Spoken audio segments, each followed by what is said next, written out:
All right, we welcome you to Bradley Central High School. Good evening, everyone, and welcome to the first Cleveland-Bradley showdown of basketball season, along with Stephen Shelton. Steve Hartline with you on MixedTV.tv. Tell a friend that we're on the air tonight, as it is, of course, our coverage supplied by Wholesale Supply Group, but this is the Cleveland Ford pregame. We are Cleveland Ford. With Shelton, here we go again at Smitty Arena.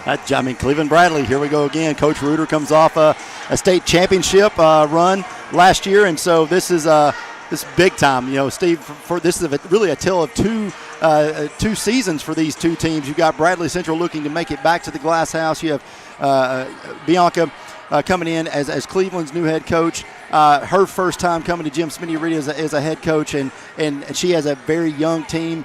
She has some talented older kids here, but at the end of the day, it's all about Bradley Central. It's all about the girls. Can they make it back to Murfreesboro for a chance to win back-to-back state championships, who some think this could be a run of maybe 3 possible state championships or a chance to play for those. Coach Reuter in his 14th year has won 90% of his games, Steve. It's just an amazing run he's had. He's now percentage-wise the winningest coach in Bradley Central history. That is incredible as you see the pregame festivities, and we're down to around a minute to go until tip-off as we are here at, again, Smitty Arena. What are you expecting tonight? You know, this is a pretty early matchup for these teams. It is, and I would say the atmosphere, how's the atmosphere going to be?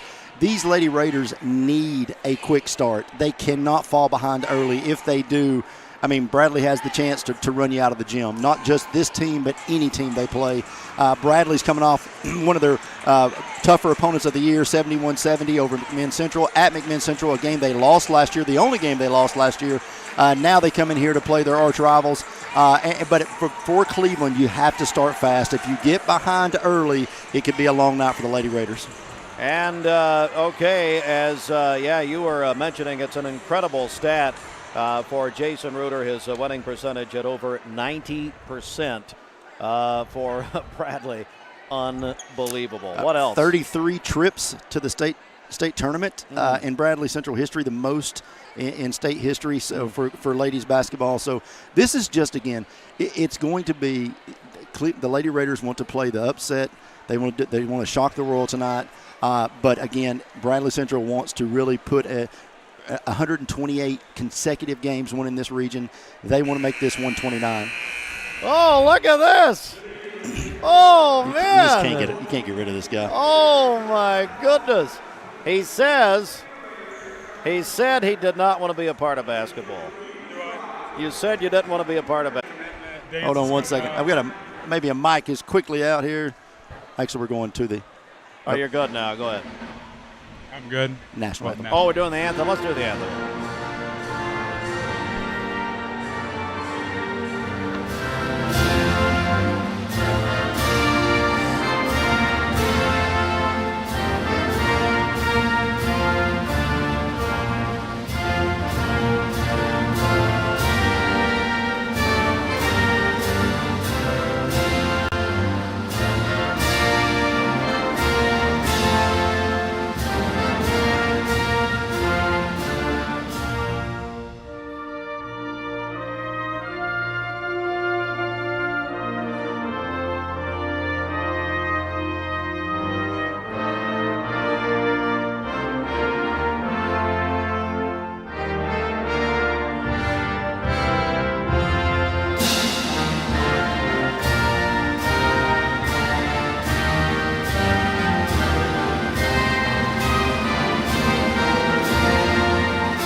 Well, we welcome in Commissioner Josh Rogers. I would say our broadcast partner, but Steve, ain't happening. He divorced us. He did divorce us. Yeah. Listen, I'm here with you guys all football season long. Enjoy being there, but basketball season is dance season as well. So got to spend some time with the kids. We're actually heading out to Alabama tomorrow for a dance competition, but figured I'd stop by for a little bit, watch this girls game.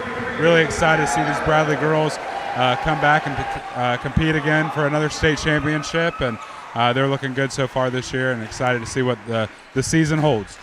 Yeah, it's, I think, guys, really the question is, can they be challenged in the regular season? They were at McMinn Central, obviously, but in this district. Well, they go down, they pick up some games that even the state champs out of Georgia in the highest classification, they were up at 1.31 on them. So it's getting harder and harder. They've called different states. No one wants to play, even if they go to there.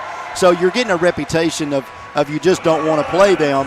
And when you get girls in like they have with Stovall, who has 50 Division I offers, and the #1 junior in the state of Tennessee, to go with your #1 sophomore in the state of Tennessee with Kimura, it's just a lineup, Josh, that's packed with 4 girls that were either all-state, all-district, or all-region last year. Absolutely. It's just an embarrassment of riches for Coach Reuter and his team, and these girls are unbelievably great, and they're going to continue that success that they have last year, and we just wish them all the best this year. All right, let's go to the floor now as you're seeing the Kia of Cleveland court here at Bradley Central High School.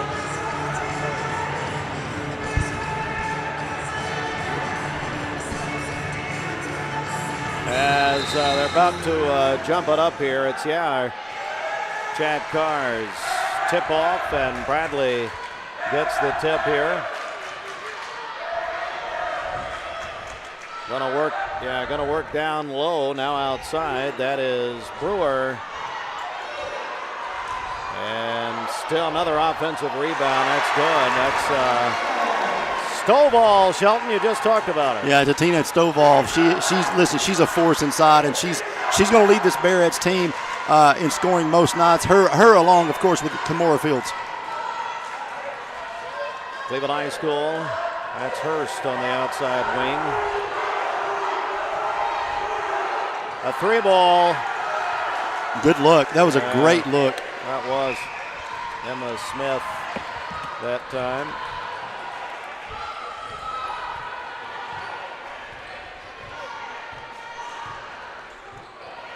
Bradley bringing it up here with Wilcox.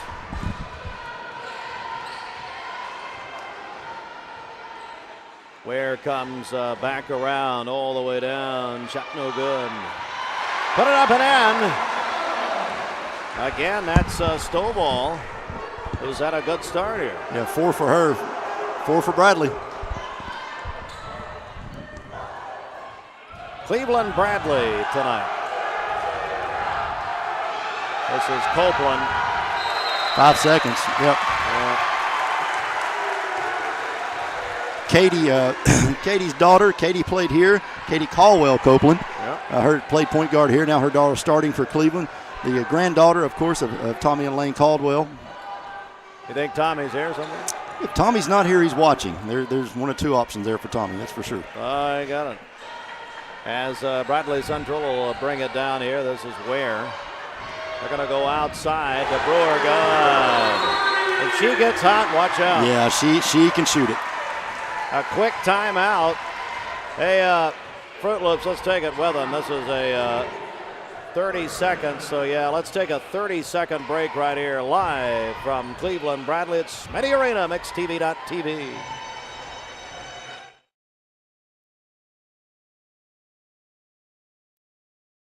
At Cleveland Ford, we had a bright idea. Let's make this a great holiday season with big discounts, attractive financing, and trade-in assistance cash to help our customers get the most for their trade. So that's what we're doing. All this month, we have 2.9% financing for 60 months available. We have discounts up to $10,000. We have up to $2,000 in bonus cash available. Plus, buy now and get no payments till February of next year. Let us show you how at Cleveland Ford.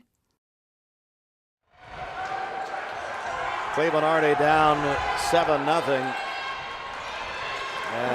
Bradley with a lot of pressure out front, Steve. Really in that front court, just really wanting to attack early.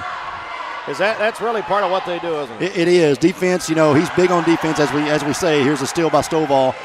Nice dish to Fields, gets it blocked, though. That's a great dish, though. Lauren Hurst down low. This is Lauren Hurst, the top volleyball player in the state of Tennessee, but also being recruited for basketball by about every major Division I you can think of. Her sister graduated. Addison, probably watching in South Alabama tonight. Here's Lauren. They lose it again. Stovall, no, shot no good. That's Fields, the sophomore, go to the line. That's a great job by Stovall. Tried to go left. Hurst was going to try to contest the shot. Fields comes in, grabs the rebound, tries to put it back up, and gets hammered from behind. So put Fields at the line. But I tell you, Steve, this is not the start Cleveland wanted. If she hits these two, they're up 9. You're 2 or 3 possessions from being down 15, and that is just not a recipe for success for the Lady Raiders in this gym. It's really not. Exactly the opposite of what they wanted. Fields 2. So they go up, Barrett's up 9-0. And again, Cleveland High School has not scored as of yet.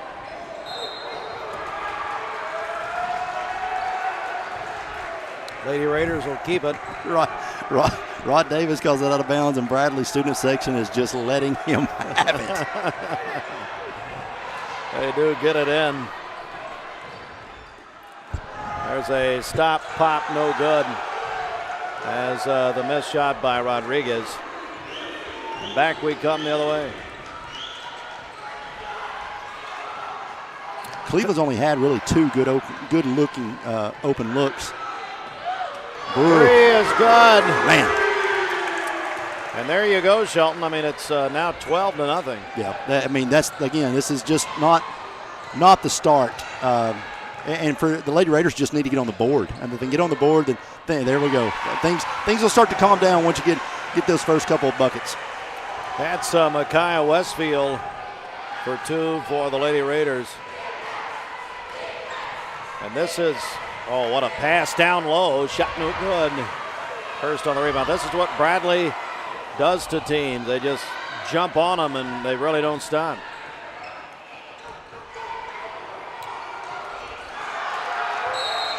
Out of bounds, going to stay with Cleveland as Fields trying to save it in.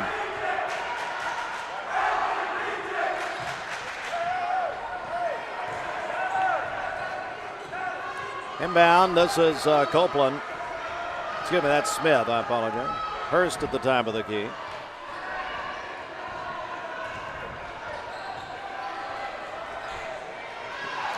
Out of bounds. It's going to stay. Yeah, going to stay here, says Polly Castro.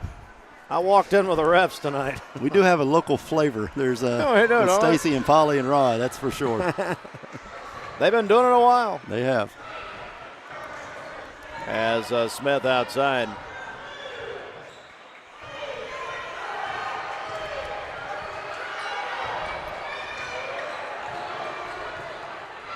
Going to run it on the outside. Smith wanted to pull it right there. That's Bubba's daughter. She can shoot it. She can. Good. Emma Smith brings the Lady Raiders back with an 8.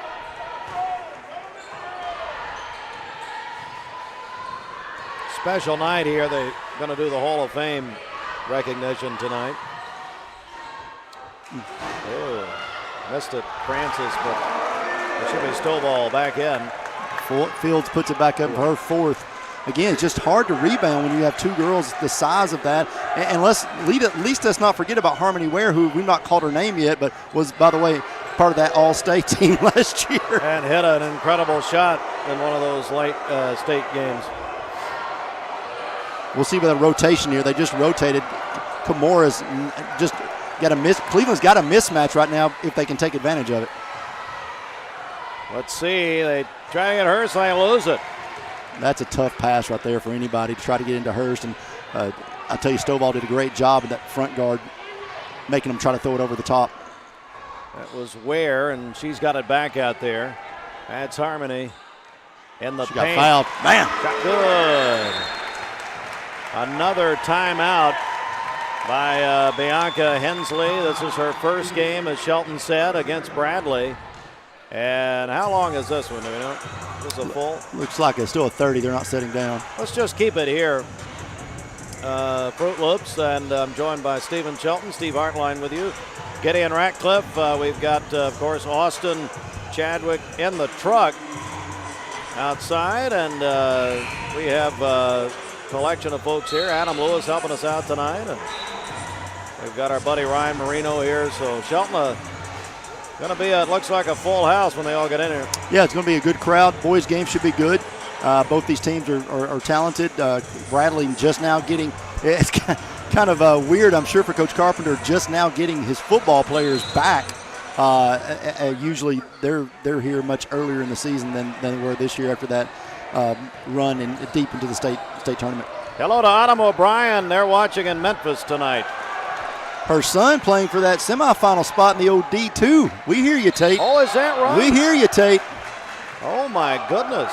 I didn't realize that. Tate goes in for an injury a couple weeks ago, gets 2 touchdowns, not one. He said one's not enough. I've been waiting for a minute to go ahead and get 2 touchdowns. Wow. So Tate O'Brien doing some great things over there at Lenore Ryan.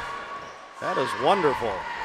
As it's Stovall missing the first free throw.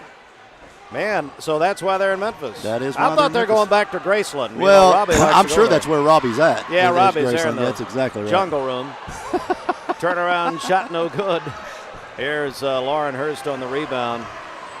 Robbie needs to give us a picture of the view from his office where he's at Yes. today. That's right. Congratulations also to Autumn's daughter signing with Furman in softball. I know they're proud of that. So it's a big time for the O'Brien family.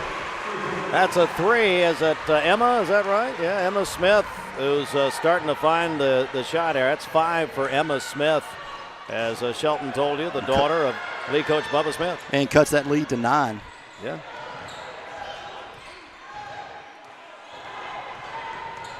Working outside in the paint. No good. Whistle, foul, and what do we got? Staying right here on the floor. On the floor. So, but great rebound by Stovall there. Kind of hard to see the shot go up, but Ware got a good look. Just missed the shot. Comes back down with it. Steal. Oh, look at this. I tell you. Now a foul is called. Nope. Got a foul or a kick ball? Kick ball by Hurst. We'll give it back to Bradley. Yeah.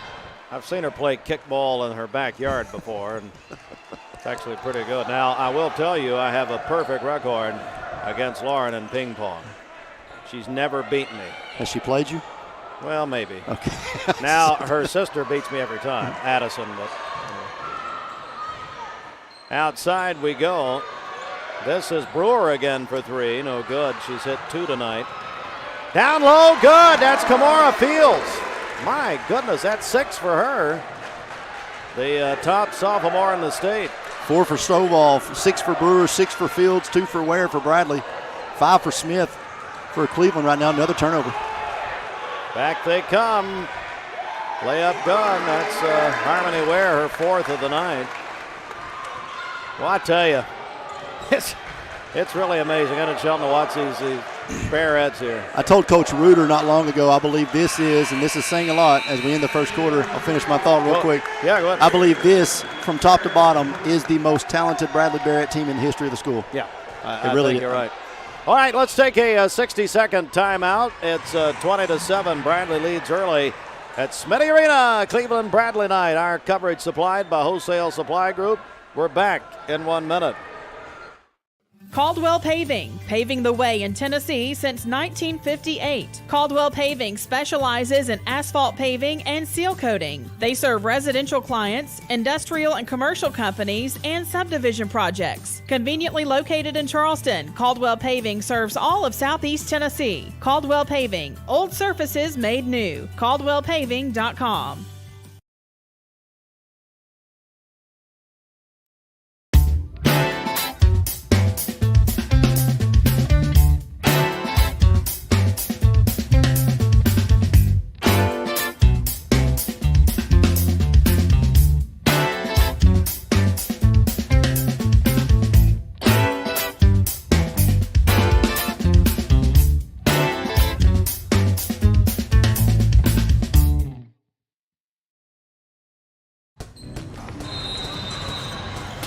Welcome back as it's our rivalry game supplied by Wholesale Supply Group on MixedTV.tv, opening the second quarter.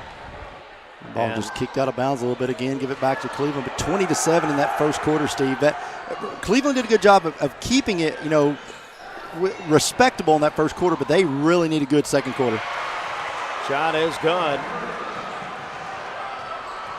And so Cleveland cuts into it a little bit here. I'm sure that Coach Reuter, just watched the ball go out of bounds there. Just went off Harmony's leg. But I'm sure Coach Reuter is very happy that was her first 2 points of the game.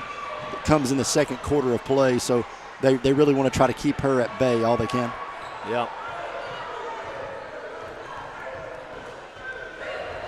Checking into the game for Bradley Central's number 33, Abby White.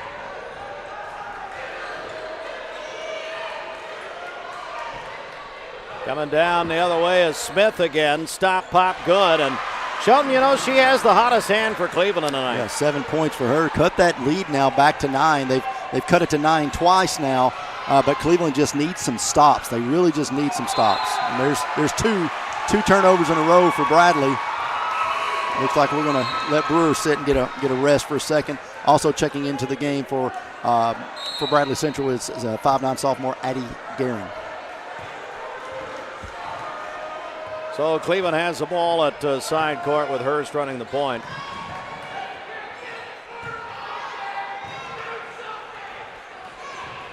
Lauren looking for that screen.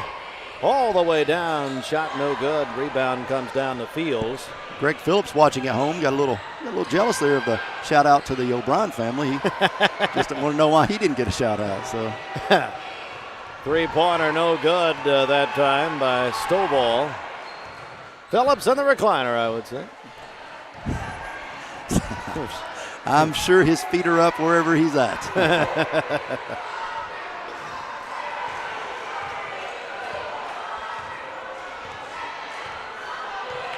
Emma Smith out on the wing.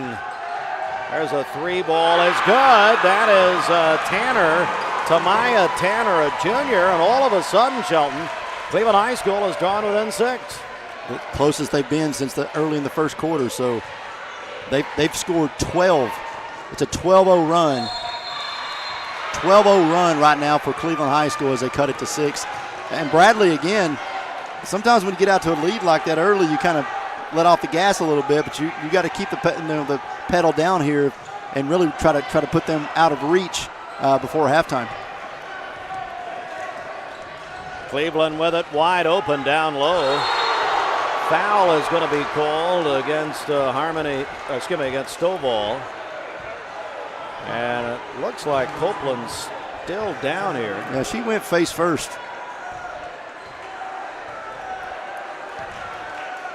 Hey, Fruit Loops, were we able to see that again? Perfect. We're thinking alike. How encouraging. Boom, right there. That's not good, guys. That is not good. But she's up. She's a Copeland. She's tough.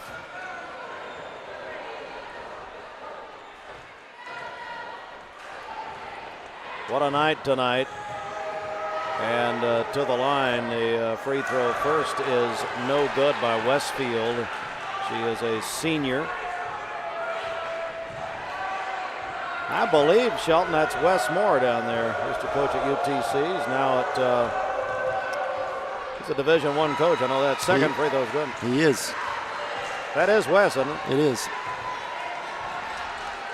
There's going to be a lot of Division I coaches here at Bradley Central's floor. I would say so. 3-pointer, no good.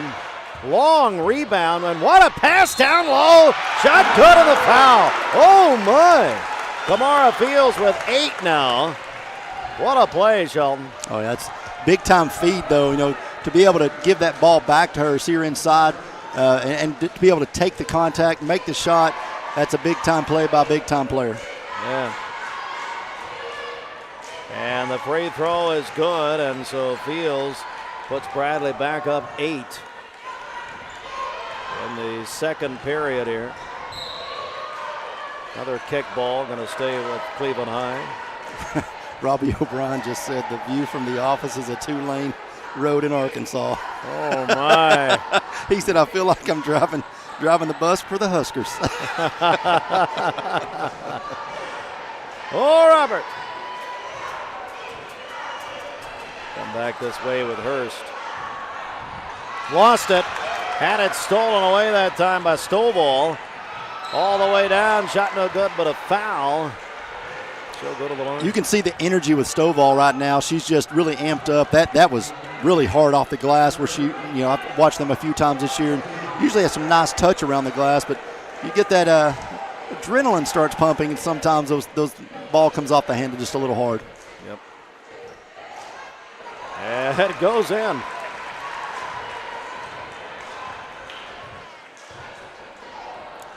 Bradley now 4 of 6 from the free throw line. Look at that 4 of 7. Woo. Second one no good, and then Cleveland throws it away. Going to go back to the Bearettes.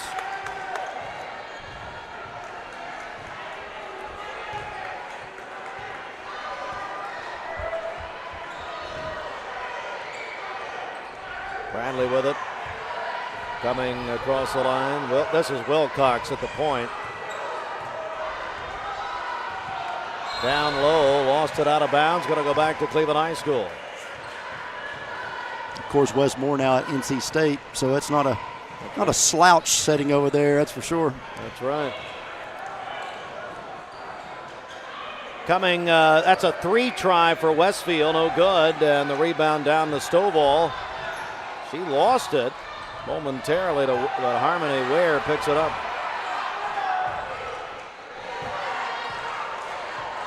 Now down to this side, reverse layup, good!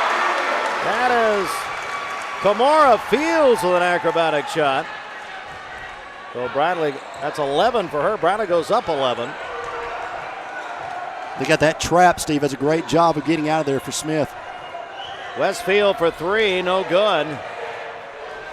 And Bradley will have it again. Brewer on the rebound. It's coming back the other way. Wilcox still on point. Put it away. Lauren Hurst. Layup good. Well, Lauren, as Bradley comes back this way now. Gonna go low, shot good. That's Stovall. Her first Cleveland game here. Of course, we talked about Cleveland High School, a new coach, Bianca Hensley. Wonderful lady. She played at Ole Miss and then played for the LA Sparks, Shelton in the WNBA. Outside, shot is no good. Again by Westfield. Comes back to Bradley.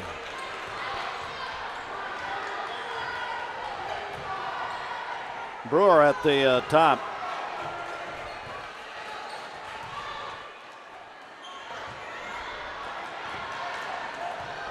Ooh, almost lost it.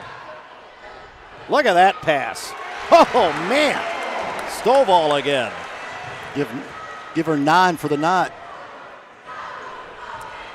I tell you, they are meshing well, aren't they? Indeed.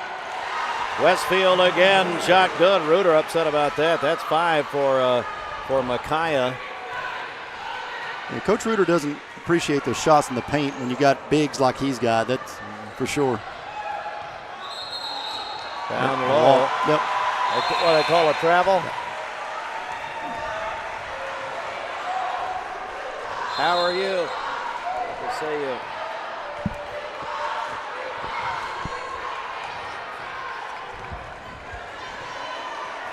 As we come back around.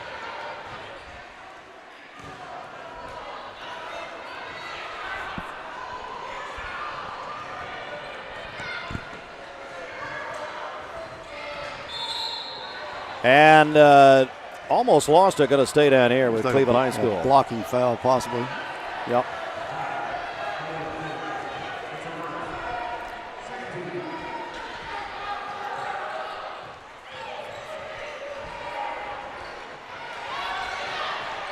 Got it back all the way down. Shot no good. And it's a foul down there, Shelton. Yeah, and I tell you, this is a really good job by Cleveland getting themselves to the line, stopping the clock here with 1:41 left before the half. They hit a couple free throws. They can keep this game within 10. And if they do that, that gives them a chance to make a run in the second half like they did at the start of the second quarter. So shot good, and it got it, down to 10 here. Both good. Yep. It's important. I got to hit their free throws. 3 of 4 tonight.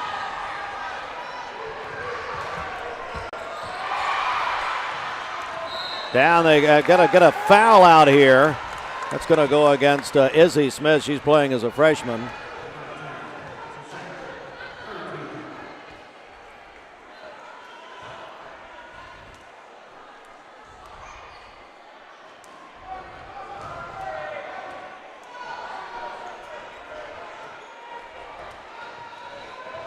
Wilcox outside, moving it around out there. She's a junior. Where? Oh! Yep. Don't foul. Can't foul after the block, but Hurst got a chance. Yep, kicks outside. Three-pointer, no good. And long pass. That's not the pass that Coach Reuter wants right here. Going to stay down here. They had runner up the baseline here, or sideline, excuse me, wide open.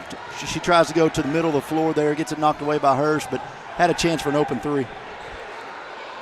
As we come back with Avery Brewer at the top of the key here.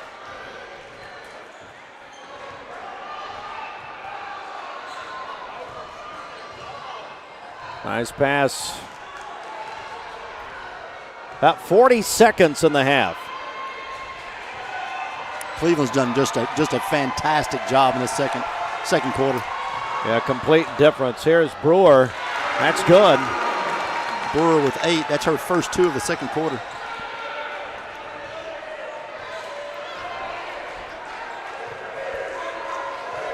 Cleveland has played Rodriguez a lot in the second quarter. There's a steal. Nice pass. No good. Ooh. May have been knocked out by Bradley, but I think they made a makeup call on the foul there. No call on the foul, so it's going to be Bradley basketball at 7.2 here before we go to the half. 5 seconds. Brewer, three try at the half is good. Oh, that is Love Howard with her first points of the game, Shelton. I would say her sister is pretty happy with that shot. So Ryan, so that's a big time shot, and that now pushes that lead back to 14, Steve, which is huge. You talking about a 9-point advantage versus a 14-point advantage at halftime. That's big, but what a great second half. This Barrett team could have run them out of the gym, but the Lady Raiders really played well here. After the first quarter, it was 20-7 in favor of the Barretts, 35-21 going out. So just a great job of Cleveland of not really getting down, of staying in this game and giving them a chance. And that's all you want here at Bradley, giving them a chance to shock the state really with a win here at Bradley Central. All right, let's tell you what, Fruit Loops, let's take a 2-minute break right here as we get into the halftime period. A 2-minute timeout for our Mixed TV audience. It's now halftime, and our halftime show is brought to you by Stephen Hatchett, and it's going to be presented by, as you see, Stephen Hatchett for District Attorney. And, of course, our rivalry games tonight from Bradley. It's Cleveland-Bradley night. And we'll come back in 2 minutes right here on MixedTV.tv, supplied by Wholesale Supply Group. My dad says our new Linux system saves energy. Well, saving energy means saving money. A lot of money? Yep. Time for a raise in my allowance. Savings year after year. A big raise. Call today for perfect air you can feel in your home and savings you can feel in your wallet. Lennox, air is life. Make it perfect. Call Dale's Heating and Air today. Voitic Center for Orthopedic Care treats all orthopedic injuries, including neck and back pain. At Voitic Center for Orthopedic Care, insurance isn't a worry because they accept all insurances and can even get same-day appointments or even walk-ins. Digital x-rays are even on site. Voitic Center is also a certified concussion care specialist. Contact Dr. Voitic and his staff at 479-3600 for your appointment today. Did you figure out what you're going to do for college yet? No, I don't think so. I'd like to go to Wesleyan like you, but I don't think my parents can afford it. I bet they can. I qualified for a program and I'm going to TW tuition free. Really? How is that? The TWU Pledge. It's a program they offer to local high school students that basically helps with their tuition. You should check it out. Will do. Can you send me that link? Yeah. Don't let anything stand in the way when excellence is within reach. Tennessee Wesleyan University is the best value in higher education for East Tennesseans. Tennessee Wesleyan, where dreams meet affordability. Welcome to Alon Planting Partners. Alon means a sturdy, well-rooted oak, one that produces fruit in every season. This definition is the very nature of the comprehensive financial plans we craft to enable individuals and families to thrive in every season. As independent fiduciary advisors, our number one loyalty is you, the client. We offer purpose-based financial solutions for everything from retirement to tax efficiency, risk management to debt-free living. Through a relational approach, we offer education from the very start so you can be confident with your financial strategy. During times of market volatility, it can be easy to get swept up by loud voices that advocate for worry. Well-built strategies win in the long run and offer peace of mind. Visit Alon Planting Partners online or give us a call today.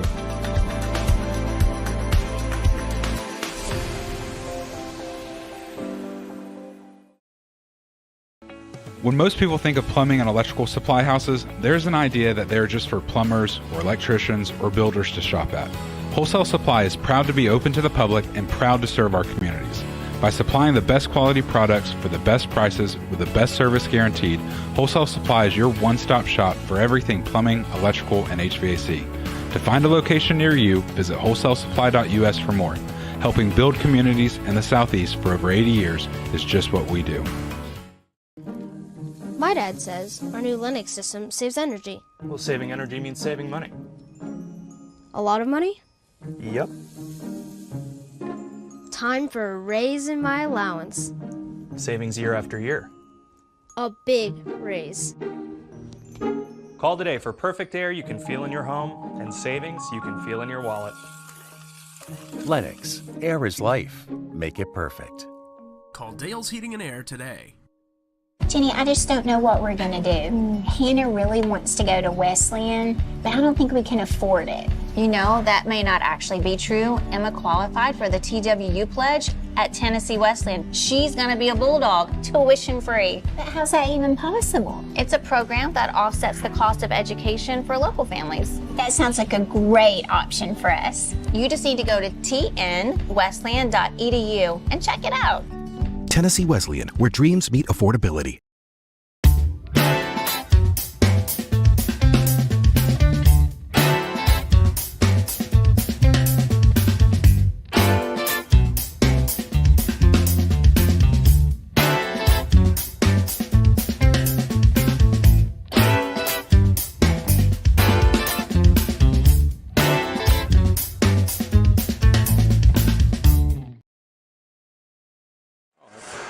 Welcome back. It's our halftime report brought to you by Stephen Hatchett for District Attorney, live from Bradley Central High School as we are at halftime of the first of a twin bill tonight. It's Cleveland-Bradley night, and as you see us, we're up here on this balcony area up here, Shelton, but look, it's been a pretty entertaining half of basketball tonight. Much better than the pundits would have told you.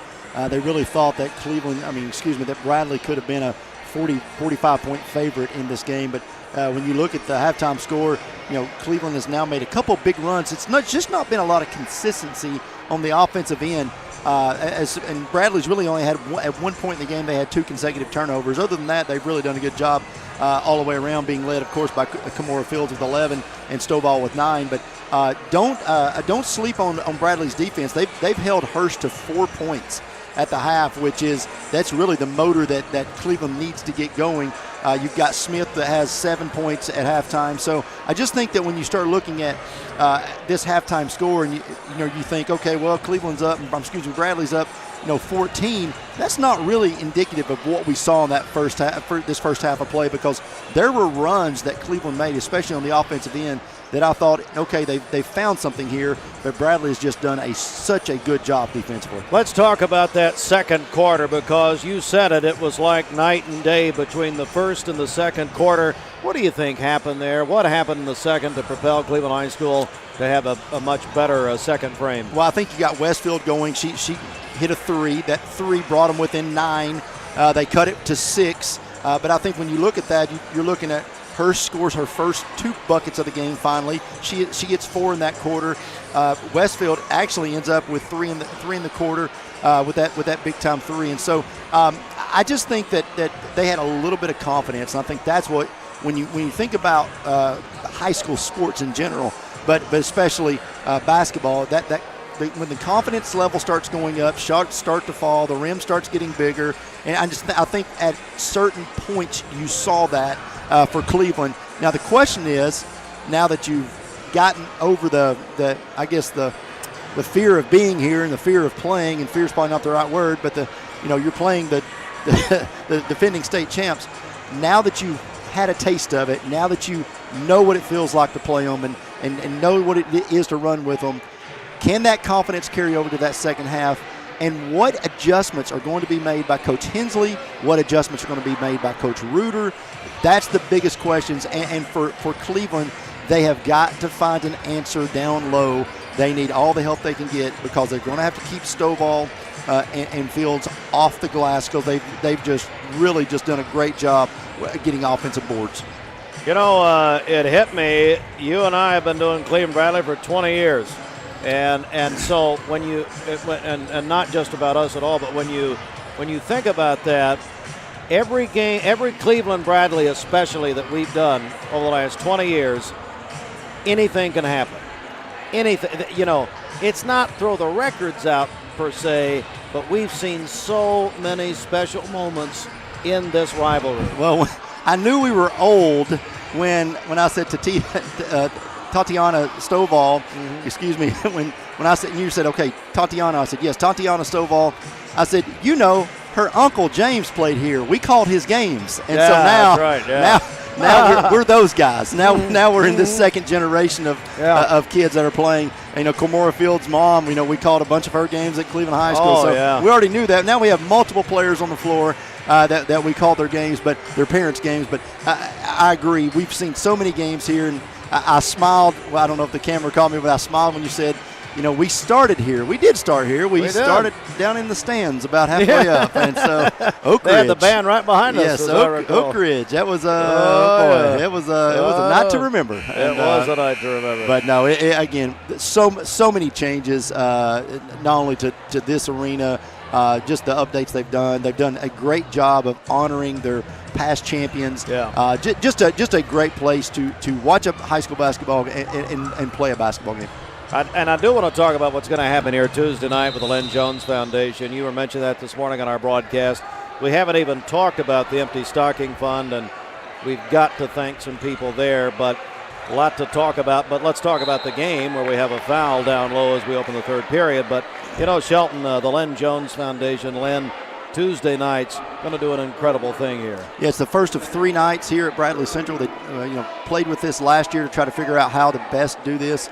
As Kimora goes to the line, Oak Grove and Taylor Elementary School, their students, each one of their students have been given 3 tickets to the game Tuesday night against Ooltewah.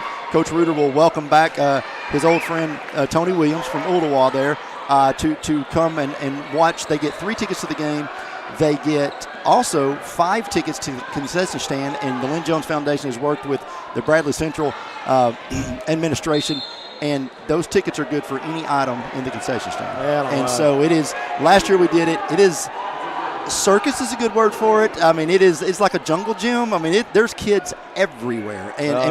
But then Lynn donates the funds of the tickets that the kids use to the Bradley Central basketball program. So as Patrick Principal Spangler told me one time, this is a win-win-win for everybody. You got that right. And for Cleveland High School, they come back, and it's Rodriguez on the two-pointer. So 37-24. Great spin move. Goodness gracious. Great spin move there by Kamora Fields. That's right. That's her 13th point of the night. So back with Cleveland High School, and Smith at the top of the key.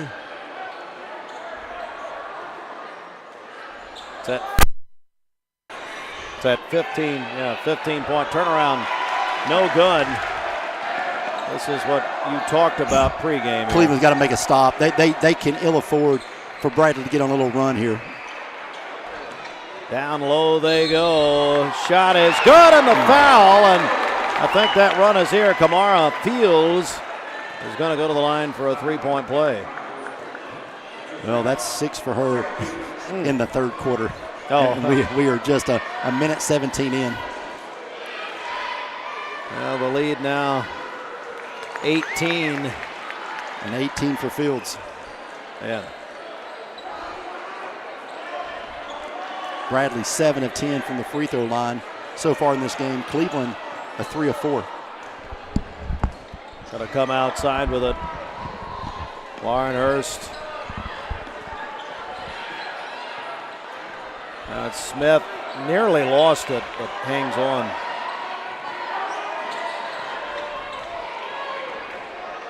All the way down. Shot no good, but a foul going to be called. It's Rodriguez going to go to the line and shoot two. Bradley can do it. The Bearettes, as Shelton, and of course, telling you, as you know, defending state champion. She did not go to the line, actually, foul on the floor.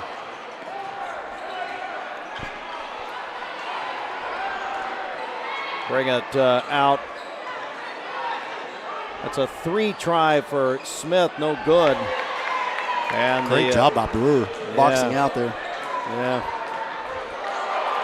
No call. And it's Kamora Fields again, Shelton.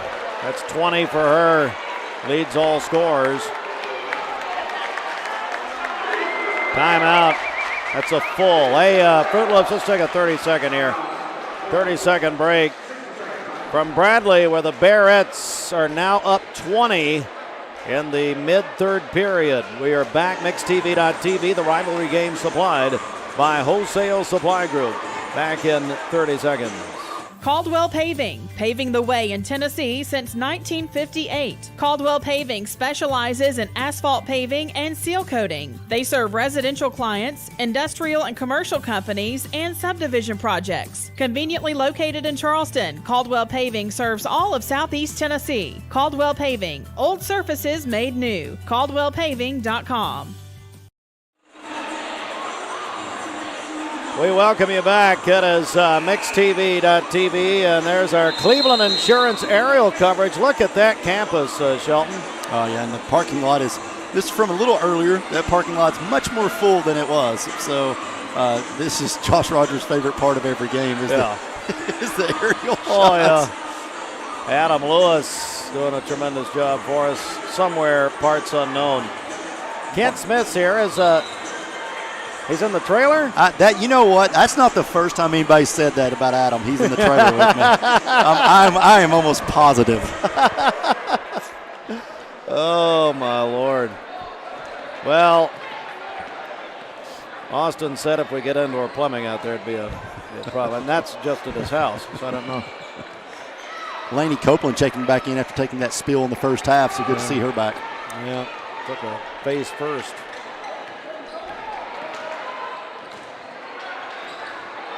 Oh, that was blocked. Here comes Wilcox. This is Brewer for 3. No. Good rebound. That was. Ooh, lost it. Ooh, I don't know if there's a slick spot or what. I think she got tripped just maybe feet tangled up just a little bit. But that's it. Back to Cleveland, and Bradley's going to full court press here. I'll back it off. Copeland back with it. Glad to see her back in. It's a 3, no good.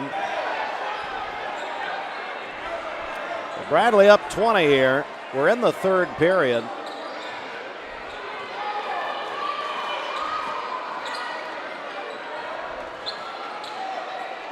Ware's shot just a little short. Cleveland's done a better job in this third quarter on the board thus far. Just need to get a little something more going offensively. That's exactly right. Copeland is a freshman. And back comes Bradley, and Brewer all the way down. Left-hand layup good. That's her 10th point of the night. See a lot of Bradley favorites here. I talked to Layla Mullen, who was Layla Rice earlier. There's Dale R. Hughes, a Hall of Famer. They're going to be honored, Shelton, either between games or halftime. I'm not sure which, but coming up. Brittany Jackson Tucker's here. Seen a lot of people that come to these games that may not come to others. Bradley the lead, the biggest of the night at 22. That's a 3 try for Brewer. It's no good. But the rebound is up and no good. It's going to be Stovall. What do you make of her so far? You know, we heard a lot about her coming in this season. Tatiana is, even body size. I mean, you look at Harmony, you look at Tatiana, you look at Kimura. Sometimes you find somebody that's a 6-footer in high school basketball on the ladies' side especially, and they're really thin and kind of raily and gets pushed around quite a bit. But she's thick. You got Kimura. You just got so many of these girls that are so well built basketball-wise that can take punishment, that can kind of beat up each other inside and not be sustained or susceptible to injury. So she's done a great job tonight, I think, and just getting better and better, finding out how her teammates play. Addie Guerin back in as Wilcox. Abby White is now in there also for Bradley. Long 3 is good. That is Abby White, a junior. Oh, that Addie Guerin? Yep. Addie Guerin, excuse me. Guerin, a sophomore. Switched it on you. Oh, okay. No problem.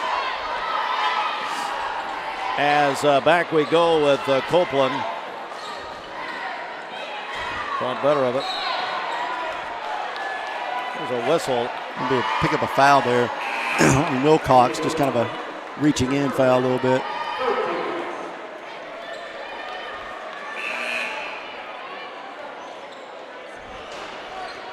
The crowds are gathering. Big time. Outside, this is Lauren Hurst. So recruited all over this country. Shot no good. This is Smith, no good. Down it comes, and another foul going to be called. Sends Smith to the line. Foul against Wilcox. The lead is 25, biggest of the night for Bradley.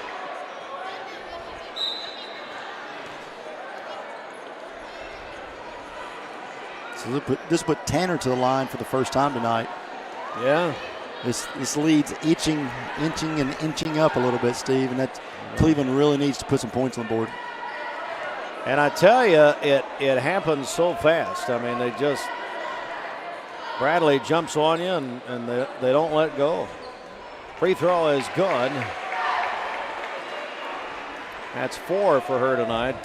Tamaya Tanner's a junior for Cleveland High School. And it's them both. Cleveland's 5 of 6 from the line.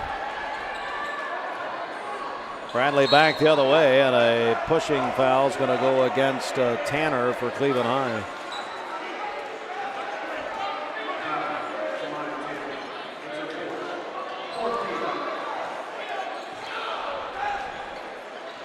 Work it down, almost went in, but it was, did you see? Almost get the assist there. Like pinball. Back the other way. Smith.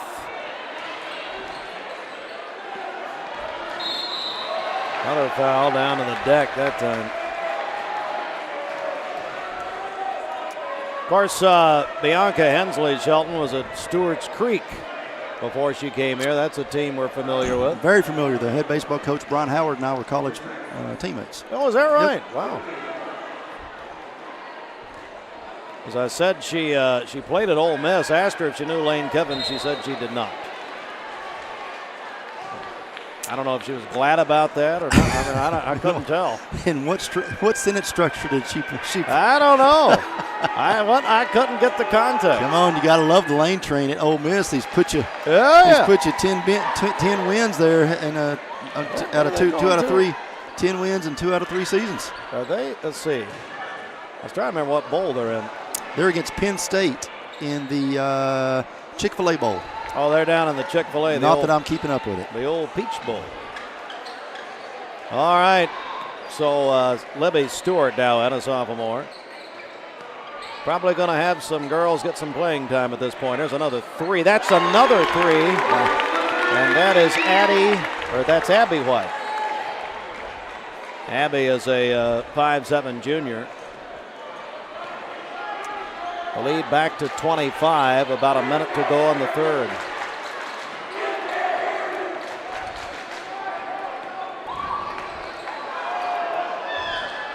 Hurst is good. That's how many? 6 for her. 6 for Lauren.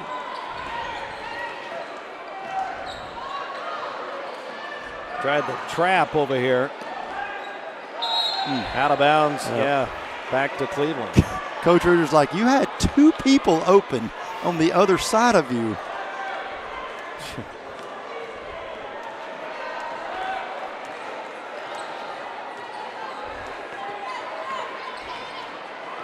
Hurst again going to drive the lane, no good. Got her own rebound. Puts it out to Westfield. 25 seconds in the third. Lost it. Tried down there for Droke. Oh, she had Harmony wide open. Rejected by Hurst. Jump ball. That's a great call by Rodney. Wow. This is jump ball. And we're going to stay with the Bearettes.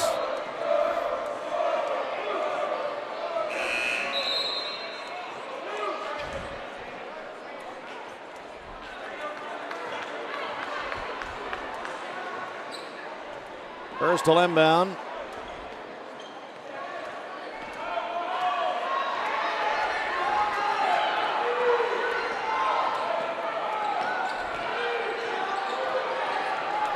Gonna throw a 3 up at the buzzer. Good! There it is! Micaiah Westfield to end the third with a 3. And we're back in 1 minute as it's a 20-point Bradley lead going to the fourth quarter. We're live from Jim Smitty Arena, Bradley Central High School, Cleveland Bradley night. And we'll come back in 1 minute, Fruit Loops, 1 minute. Right here on MixTV.tv, supplied by Wholesale Supply Group. You need money overnight? Check into cash. Your time is tight. .com. Bank accounts too low? Check into cash. So where do you go? .com. Do it online in a record time. It's the easy way to get money next day. Do a quick click from home at checkintocash.com. You can be sure it's secure from our bank straight to yours. Do a quick click from home at checkintocash.com. Boom, boom, ba-doom, boom. At Cleveland Ford, we had a bright idea. Let's make this a great holiday season with 2.9% financing. Let's give discounts up to $10,000, plus let's give trade assistance cash too. Let us show you how at Cleveland Ford.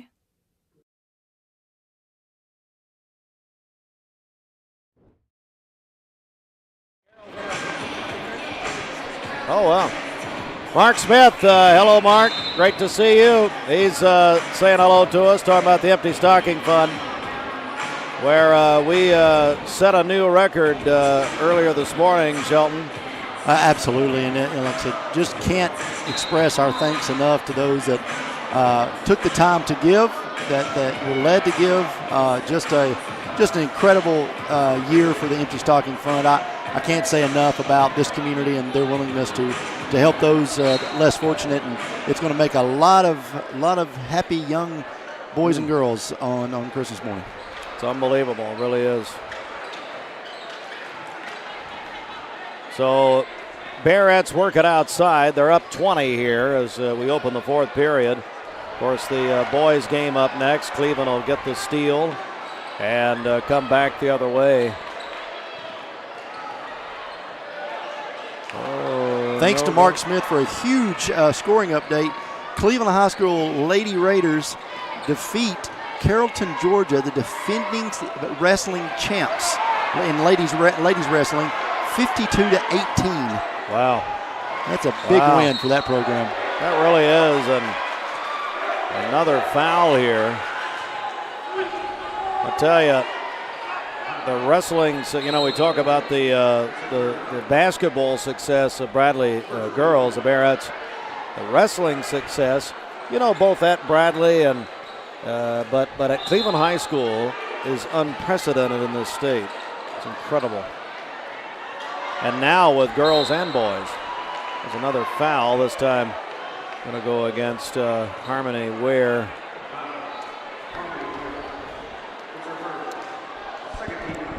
Down 7-15. We're going to have the inaugural class of the Bradley Hall of Fame honored between games.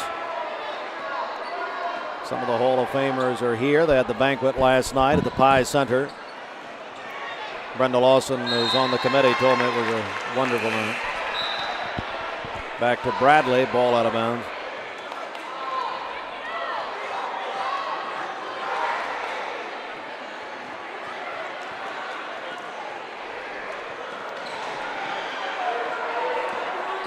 Back with Wilcox, and she got clotheslined by Smith. You start looking at the score, and it's 52-32. It's 20 points. You're going to see this team again at least once, probably twice in a district or in a region championship situation. I think you've got to, if you're Bradley, start thinking about not Coach Reuter as much, but the girls. You start playing some head games here, and you beat them by 25 or 30. Then you start getting in their head. What you don't want to do here at the end of the game is allow Cleveland to climb back in this and get within 10 to 15 and start letting them believe they can play with you, because this is really where you start making a statement for the remainder of the season. Another 2 for Stovall, as that's 12 for her. Well-regarded junior, top junior in the state, really. Now there's a steal that time by Stovall. Oh man, they got her on a push, and they just ran into each other, so they're going to give it back to Cleveland, but tough call on Tatiana. It is.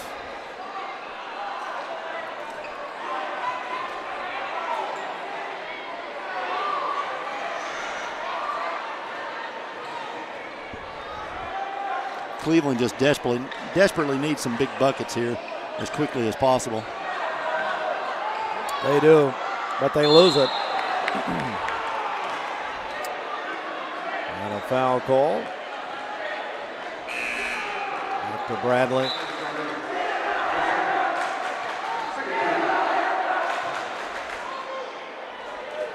MixedTV.tv. This is our first basketball broadcast of the season. We will be back in the new year with a full slate of games, and actually, like we did in football season, Shelton, going regional this year with a great schedule. Absolutely. That's a block by Hurst. That's a second block by Hurst on Kimura. No good. Lauren on the offensive board and got the lay-in. And a timeout. No, not a timeout. What do we got? A foul here. A foul against number 11, but I think they're saying Hurst pushed off after the shot. Not sure. Did they wave it off? I guess they did. No, they didn't wave off. Oh, they didn't?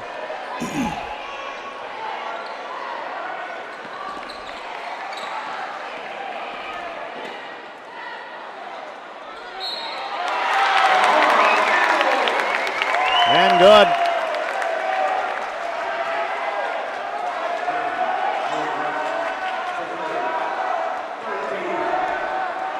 .22 for Kamara Fields. Leads all scorers. Free throw.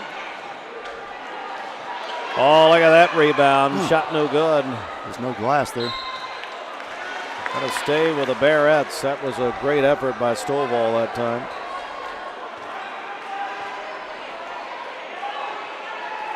Smitty Arena filling up. Down low. Ware again. Good again. No, not Ware. Excuse me. Kamara Fields. 4? 24. Yep. Timeout. It's a full. Let's take it with them. Let's take a 30 here. As Bradley in command here in the girls' activities by 24. As you get a shot outside, courtesy of Daddy Adam Lewis. And you see in the distance, oh, look at that baseball field back there. Coach, if you squint, you can see Travis Adams. He's out there practicing right now. Out there dragging the field. Dragging the field. We're going to take a break.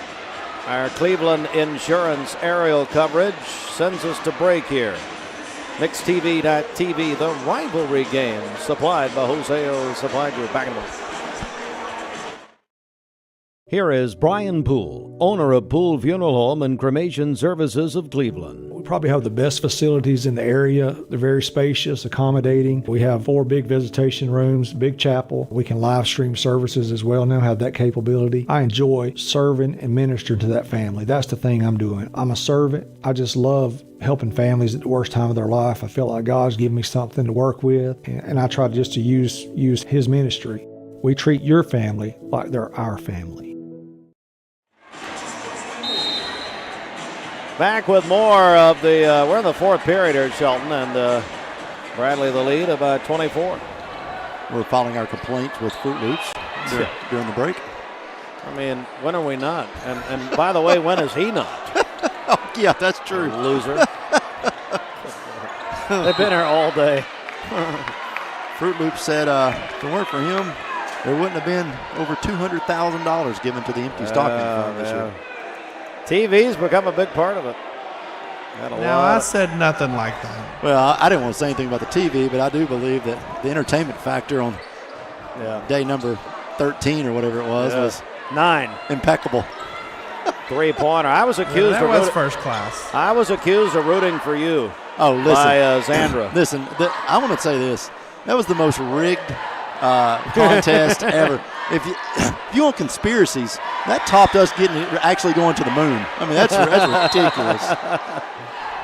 You got girls tied up down there, Wilcox and Hurst, both to the canvas. But yeah, we find out for sure, ladies and gentlemen, it was all planned out before we ever got started. Well, you know, that's what we're hearing.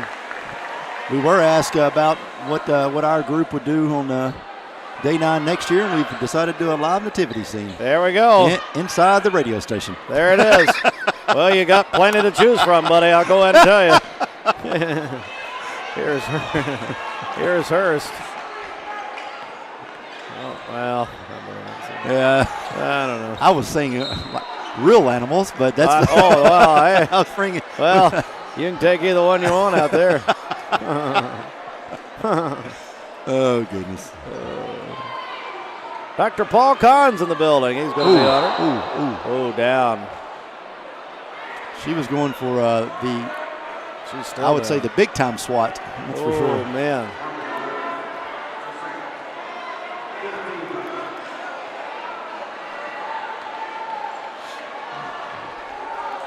Big night here at Bradley. They are filing in. Yeah, it's... When they all get in here, it's going to be a packed house. That lobby, I've been watching that, is packed. People getting in, stopping at the concession area. Melissa Reuter handling things down there, although I do see her in the doorway right now. Free throws, good. This is Micaiah Westfield, excuse me. It's her 9th point of the night.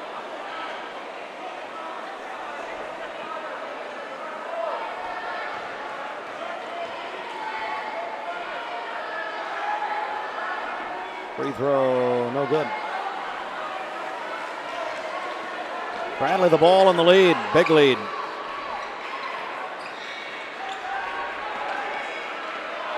That's a 3. It's good. That's 2 for her tonight. That's Howard. Man alive. Love Howard. As Shelton pointed out, Ryan's little sister. Ryan working for the University of Florida, I understand. Going in the off season, still with the Atlanta Dream, but threw a knuckleball up there almost. That thing did not spin. Yeah, they got Lauren on the elbow on the push. She's really got away with that quite a bit tonight, especially when she's driving in at an angle, and just a kind of an easy call for Rod. As we'll come back the other way.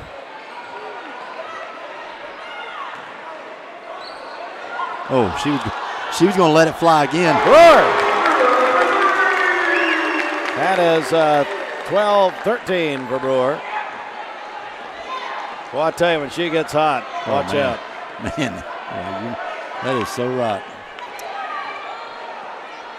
So, biggest lead of the game, it's 29. 3 ball, no good. Under 3 in the game. This is really, this is what Cleveland did not want to have happen here, obviously. This type of situation as far as the score. Try a 3, good. Westfield. It's 12 for her. So Bradley back the other way, 2.5 in the game.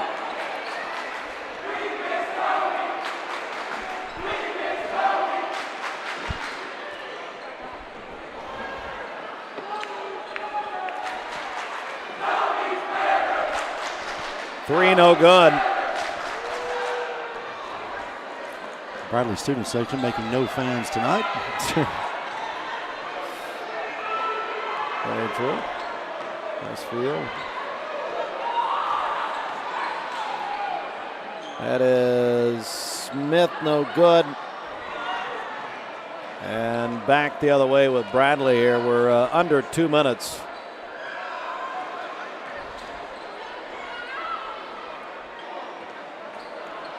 Shot no good.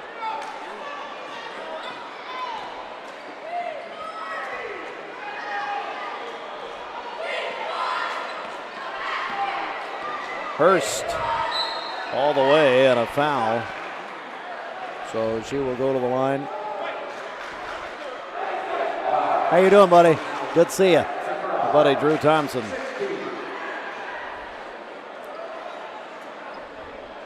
One of the best junior golfers we have in this area, Shelton. That's all. Free throw is good, Lauren Hurst. Hurst with 9. So wholesale substitutions for Bradley now with 1:27 left.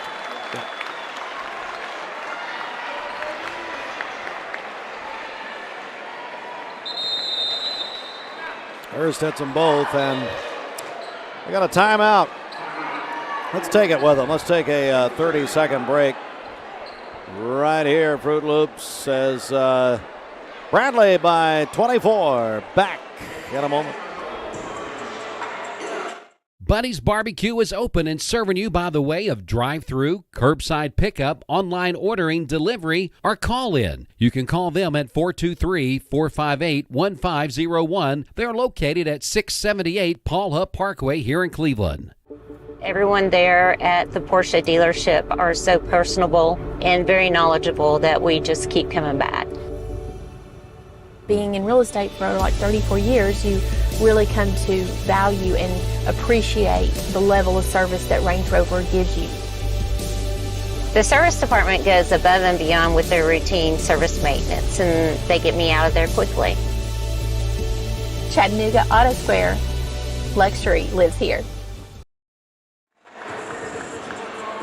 We have minute 27 in this MixedTV.tv, the rivalry game supplied by Wholesale Supply Group, our first basketball rivalry games of the year. Cleveland-Bradley tonight at Bradley. And lost it, to Cleveland. Of course, you know, Shelton, it's, as we said in the beginning, this is one of the earliest that these two teams have ever played. They normally play in like January and February. And it's no longer a district game. That's right. Which makes, the TSSAA No Sense Committee come together and decided, let's split these two teams that are 4.5 miles away from each other up and put them in different districts. So that is very different.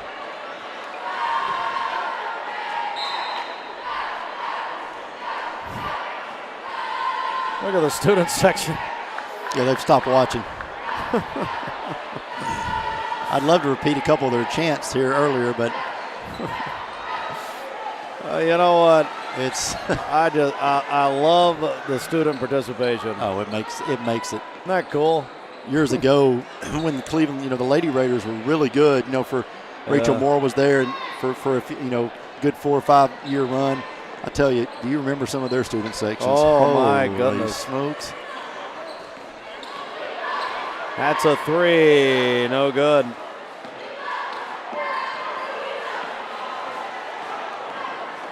Not 10 seconds, but a foul, and count it. She'll try for 3. That's Tamaya Tanner, the junior. That's 8 for her tonight. She's had a nice night. Nice quiet. It's been quiet, but she's had a nice night. She has.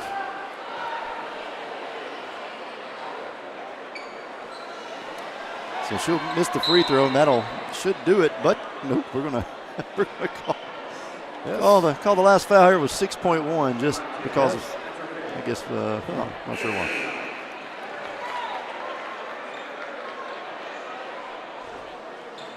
So Bradley will easily win this one tonight over Cleveland, as the free throw is missed, as they have got Stovall at the line. She has struggled. She has struggled some tonight from the free throw line for sure. Hits the second, give her 13 on the night. About gonna throw a 3 up, and that's it. That's the ball game, 65-42. The Bearettes defeat Cleveland High School tonight at Cleveland High. At Bradley Central, and it's been a long day. You've been up I know early. it's been a while. I don't know, where are we? Anyway, I tell you what. With the girls' game now in the books, we're gonna take a break right here. Let's take 2 minutes this time, as we will get ready to reset and bring you the boys' action around the corner tonight from Smitty Arena at Bradley. A 2-minute break. We're on MixedTV.tv, the rivalry games supplied by Wholesale Supply Group. We'll come back in 2 minutes from Smitty Arena. Stand by. Voitic Center for Orthopedic Care treats all orthopedic injuries, including neck and back pain. At Voitic Center for Orthopedic Care, insurance isn't a worry because they accept all insurances and can even get same-day appointments or even walk-ins. Digital x-rays are even on site. Voitic Center is also a certified concussion care specialist. Contact Dr. Voitic and his staff at 479-3600 for your appointment today. This is John Davis, the trade-in man for Kia Cleveland on South Lee Highway, and we will overpay for your old car today. High mileage, cosmetic issues, that's okay. Rusted, busted, can't be trusted, all trade-ins are welcome. Just bring us your old car as is. Don't even wash it. You'll be shocked of how much I'm willing to pay for your old car in any condition. Come see me, John Davis, the trade-in man for Kia Cleveland on South Lee Highway in beautiful Cleveland, Tennessee, where selling your car is as easy as 1, 2, 3. We're coming back here at Bradley because the inaugural class of the Hall of Fame here at Bradley is being honored here at the between games. Dr. Paul Kahn, president of Lee University. And going down the line here as we have a camera down there. Graduated in 60. He was an all-state player. Tommy Hall representing Rex Dockery, his uncle, who was a great coach. Then at Morristown East in high school and Georgia Tech, and moved on to Memphis University. And went on in 1981 and serves as head coach for Billy Parrish with 2 other passions. Okay, let's go to the audio. That is Rex Dockery, Bradley Central class of 1960.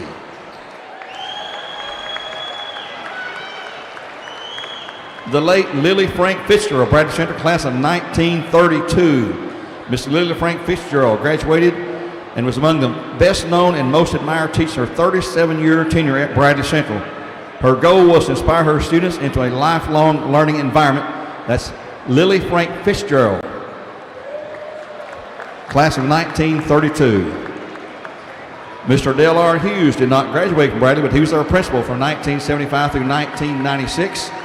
Served as those years. His leadership led Bradley Central to be the only school in Tennessee to be named a National School of Excellence in 1986. He was also named the 1996 Principal of the Year for secondary schools in Tennessee. That's Mr. Dale R. Hughes, Bradley Central principal. Also not with us tonight because he's out of state, Robert Bob Douglas Johnson, Bradley Central class of 1964. He was named an All-State Player as a Bear and later was twice named an All-American at Tennessee. In 1989, he was inducted into the National College Hall of Fame and was named the SEC Quarter-Century Team in 1974. He was the very first draft pick of the Cincinnati Bengals when they organized in 1965. His number 54 jersey is the only number ever retired in Bengals history. That's Bob Johnson, Bradley Central class of 1964. Stephen Charles Sloan, living in Orlando, could not be with us tonight. He was a graduate of the 1962 class. An all-state player in football and basketball, led both teams to state championships in his senior year. He signed to play football in Alabama and in 1965 was named the first team All-American by the Football News, first team academic All-American, MVP of the Southeastern Conference, MVP of the Orange Bowl, and a member of the SEC Legends Hall of Fame.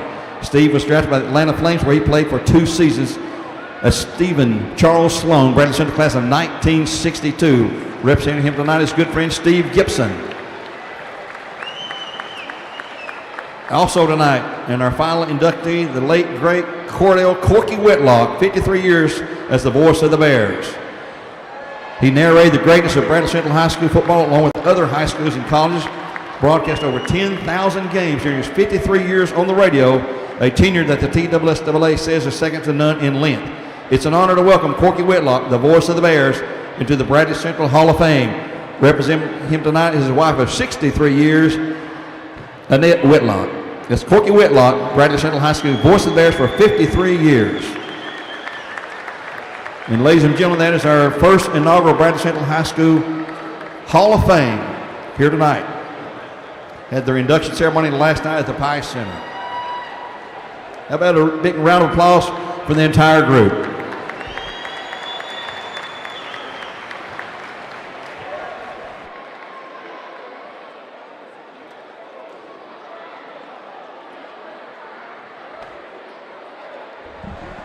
Shelton, it's 108-year history of this school, and there is a look at the inaugural Hall of Fame. Yeah, I mean, it's some great individuals who gave a lot of years of service here, not only to this school and the students that passed through the hallways, but also to this community, and some of them still doing a great job in this community. And so it's great to be here to see this.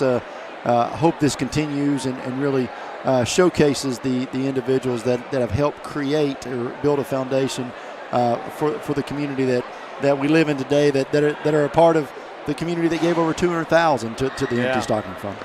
Yeah, great point. And of course, former principal Dale Hughes and the former president of Lee, Dr. Paul Kahn, both very intertwined, as you see on your screen. Those two men right there, responsible for a lot that happens even today that has continued. Of course, Dale Hughes, the city councilman in Cleveland, and Dr. Paul Kahn, Chancellor of the university. So it's both very active. I tell you what, now that we have done that, Austin, let's go back as we get the Cleveland High School boys running onto the floor here. Our Kia of Cleveland court at Bradley. Great job by Gideon Ratcliffe covering that. And we're going to take let's take another 2-minute break here. Let's take a 2-minute break, Austin, for our station. It is the rivalry game supplied by Wholesale Supply Group. And yes, we're post-game officially with Leisure Time Bowling. Back in 2 minutes. The boys' action is up next.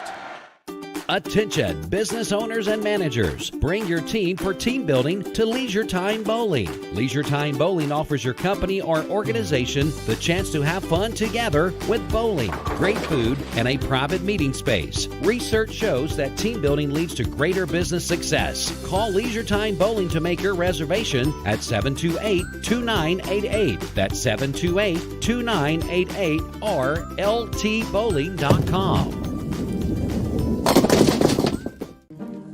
My dad says our new Linux system saves energy. Well, saving energy means saving money. A lot of money? Yep. Time for a raise in my allowance. Savings year after year. A big raise. Call today for perfect air you can feel in your home and savings you can feel in your wallet. Lennox, air is life. Make it perfect. Call Dale's Heating and Air today. Welcome to Mountain View Nissan Country, where automotive excellence is our top priority. At Mountain View Nissan, we take pride in offering you the finest selection of vehicles, perfectly suited for your adventurous spirit. From powerful SUVs ready to conquer any terrain to your everyday gas-friendly commuters, we have the perfect vehicle to match your lifestyle. This is Mountain View Nissan Country, where automotive dreams become reality. Visit one of our 3 locations in Dalton, Chattanooga, and Cleveland today, and let us take your driving experience to new peaks. When most people think of plumbing and electrical supply houses, there's an idea that they're just for plumbers or electricians or builders to shop at. Wholesale Supply is proud to be open to the public and proud to serve our communities. By supplying the best quality products for the best prices with the best service guaranteed, Wholesale Supply is your one-stop shop for everything plumbing, electrical, and HVAC. To find a location near you, visit wholesalesupply.us for more. Helping build communities in the Southeast for over 80 years is just what we do.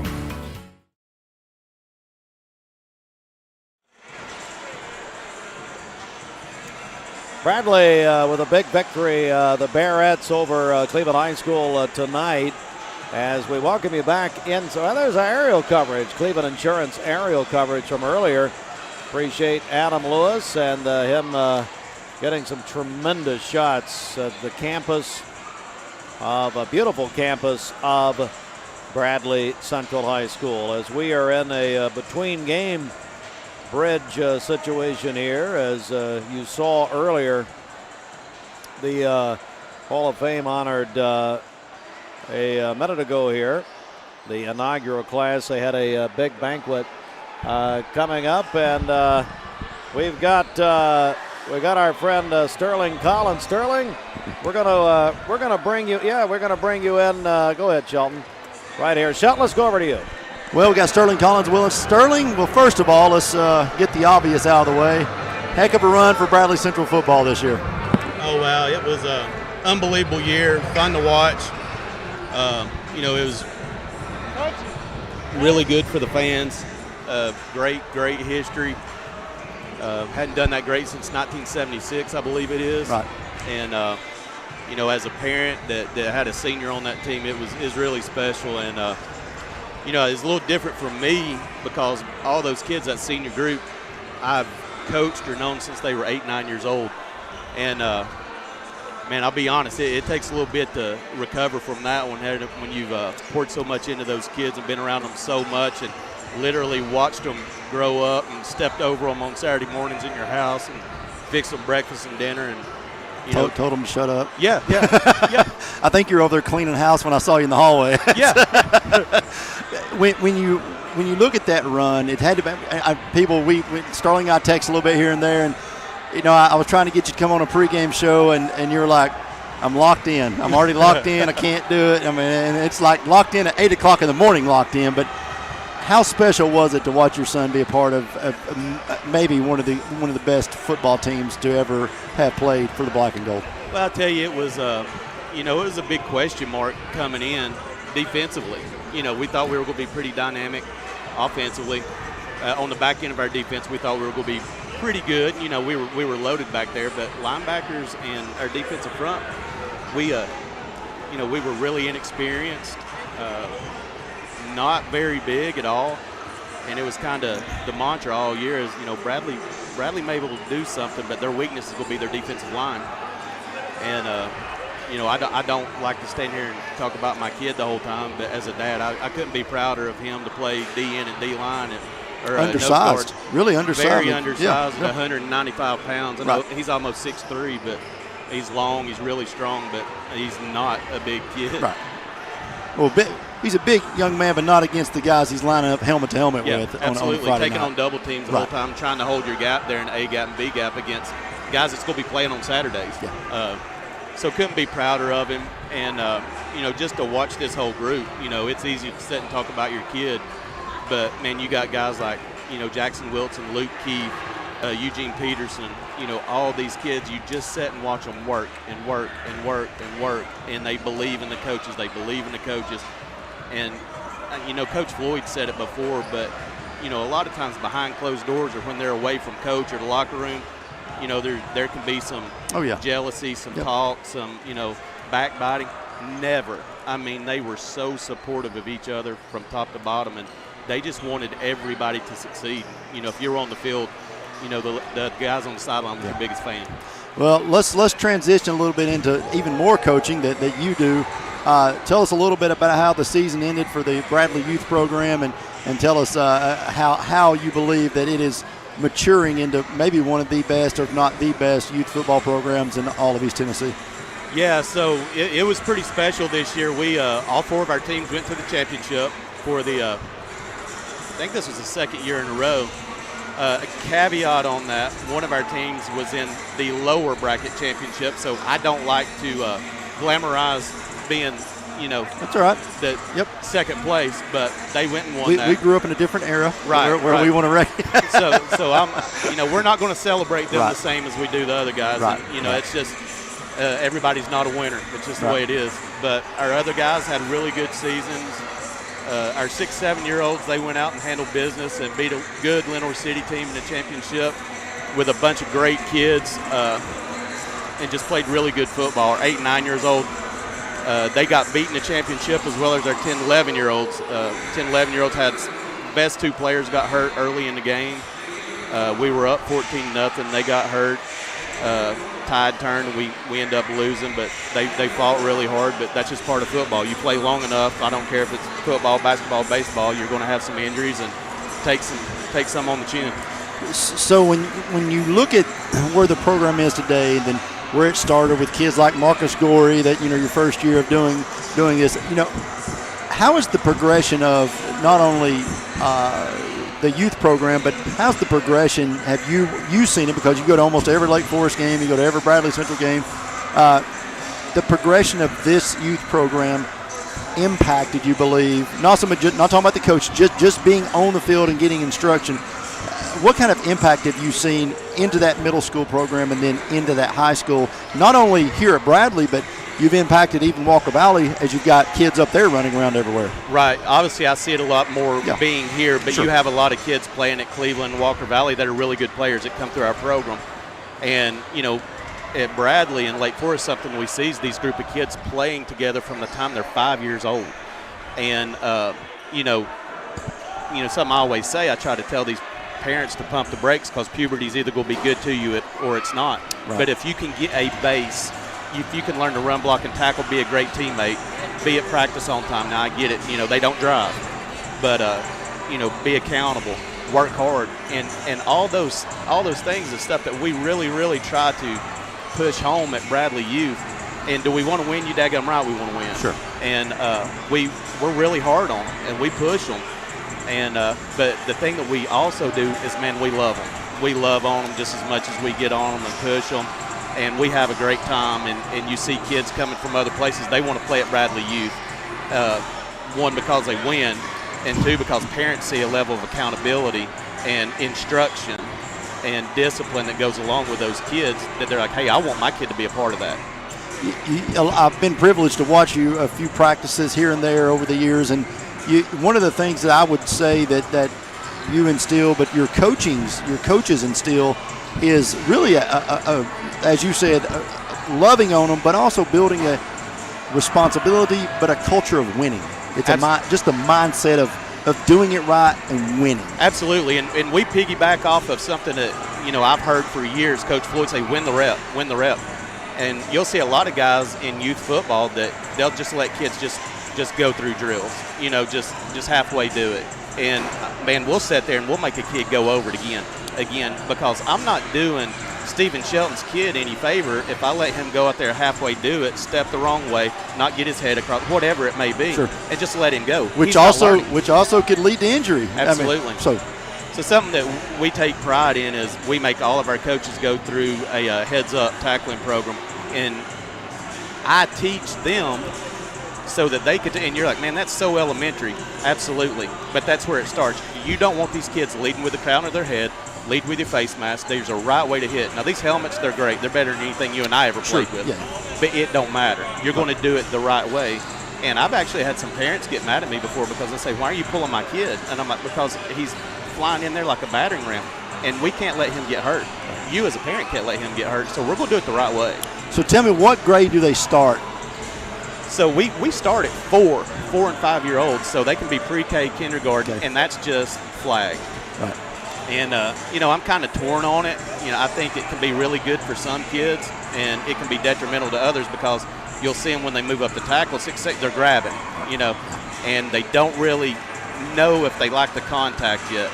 But on the flip side, I don't feel comfortable putting a 4-year-old in a helmet yet. I mean, that's a little young. yeah. Well, you got so much that's still maturing and growing. So, just talking about your son just for a second, and within the context of the Bradley Youth Football Program, how much do you believe that him playing for almost 8 years before ever getting to the high school level, how much do you believe that helped him in his success playing at Bradley Central? No doubt. I mean, you can sit and debate that all day, because you take a kid, you hear it, these guys that they didn't play football till their junior year of high school. Well, that's a super athletic, special. Some God-given ability. Yeah. But if you take your average kid, and I love my kid to death, but he's just your average high school football player. Right. Sure. But he worked really, really, really hard to do what he did this year, and to get and that's the majority of your players that are out there. You have your role players, and that's who you go win with. Now, do you have Booz and Marcus and Tito's that are special? Absolutely. And they're freaks and they do their thing. But to me, I'll watch a kid that'll start at 5, 6, 7 years old, as opposed to a kid that doesn't start until 8th grade, freshman. And there's such a huge difference. And I'll be like, man, that kid right there would have been this kid that's struggling if he hadn't started early. Right. And you can debate that all day, because you never know how a kid's going to develop because of puberty. Boys are different, man. It's either going to be good to you or it's not. Well, you get some that are by 7th grade, they're as big as they're going to get, and they're a superstar at that level. Then all of a sudden you look 4 years and they're like, yeah, kind of grew out of the superstar status. Yeah, so. You'll see a kid that was kind of the chunky, slow, not very good feet lineman in youth league and even middle school, goofed off, didn't go real hard, hits puberty, gets in the weight room, and he's a monster. He's 6'3", playing linebacker. Yeah. and the flip side of that, you'll see the kid that was the running back or the quarterback, and next thing you know, he blows up, right, and he's Luke Keith or Eugene Peterson. Right. Yeah. And, man, it's a development thing from the time you start, and I try to tell these parents, like, don't want it more than they do. Right. you know, because you can't want it more than they do. Don't be that guy. Don't be that guy. Don't be that guy. And let them have fun, but also hold them accountable as a parent, you know, as a teacher, man. That's exactly. Well, just making them better citizens, better employees, better everything. No doubt. Better students. So tell us before we close out here, we're about to get tip-off going. When are sign-ups? When does this thing get kicked? I know you guys go early with a little bit of spring stuff, but when do they need to start getting a hold of you if they want to play this upcoming season? So we do returning player sign-ups. We'll let these returning players, and I'll tell you the reason that we do that's we have parents that have been here for, and we fill up so quick. And you put so much into this, and you're part of the family, and you call me and say, hey, I want to sign my son up. And I'm like, sorry, man. Yeah. We give those guys the first opportunity. Yeah, sure. And then we fill in. Sure. And it happens so quick. And we'll usually have our first sign-up about March. Okay. And then we're doing new uniforms this year. We'll do some spring stuff, some 7-on-7. But, man, it never stops for us. I'm always planning and trying to get this thing going and be better every year. And they can catch you on the Bradley Youth Facebook page is usually about the easiest way to do it? Yes, Facebook and Instagram. Okay. And, man, if your kid is a baller, and even if they're not, they want to try the game. They want to learn the game. They come out there and decide they don't like it. Hey, you don't know until you try it. Exactly. Sterling, appreciate all you're doing for this community. You're a lot of free time being given away, but it's, as you can see on Friday nights, it's paying off. Absolutely. Steve, right. We appreciate it. Thanks for your buddy. support. Thanks, man. Yes, sir. Right, getting ready for tip-off here. Bradley Central High School, Cleveland High School in the first matchup of the 2023-2024 season. Stephen Shelton along with Steve Hartline. MixTV.tv. Austin and Gideon helping us tonight with a host of other people. Thanks so much to Adam Lewis getting us some drone shots as well. We got everybody that we have on our team here probably tonight. So this is going to be an exciting event as Steve Hartline starts to join us back again here. And this is a game that when you look at Cleveland High School, they lost so much talent last year. A lot of guys graduated and moved on in college ranks, and Coach Tucker's having to kind of retool this team. And then you have Bradley Central, who's just now kind of getting their football players back. But they got a couple of transfers in that are really going to help. One of those being another Stovall, of course, with Tyrese Stovall. So it should be an exciting night of high school high school basketball here on MixTV.tv. We're going to take a quick 30-second break. Be right back with you. At Cleveland Ford, we had a bright idea. Let's make this a great holiday season with big discounts, attractive financing, and trade-in assistance cash to help our customers get the most for their trade. So that's what we're doing. All this month, we have 2.9% financing for 60 months available. We have discounts up to $10,000. We have up to $2,000 in bonus cash available. Plus, buy now and get no payments till February of next year. Let us show you how at Cleveland Ford. All right, we thought we were jumping. Out of bounds, yep. He knocked it out of bounds, is that right? I believe it is, yep. I think it's what Rod said. Yeah, gonna go. Here we go. He's already. Romarion's kind of jawing a little bit, and yeah, I'm not really sure here what we go. happened. He's going to get a technical foul right here, right off the bat. Referee He's going Rod. to come over and talk to Zach. This is pretty professional here. He could have probably teed him up. Yeah. A very strange beginning to this game. And Zach's going to say, hey, wait a minute. Listen, we're not starting like this. So Cleveland High School will have the ball to begin.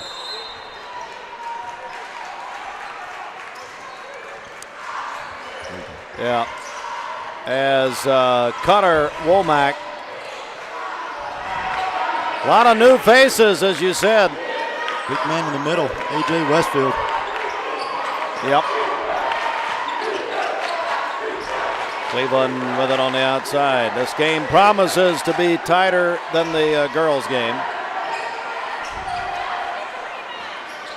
Run it outside. That is Womack.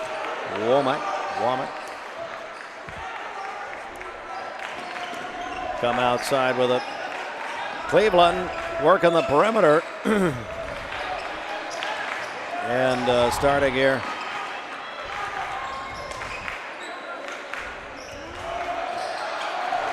Outside. Lost it. Yep. All the way down. Up and in. That's that big guy you were talking about. Another Stovall, Tyrese. My goodness. Tatiana's brother, so he's a big kid. He is. Ball loose. Here's another three-pointer. No good. Stovall lost it. Stripped. L.J. Adams.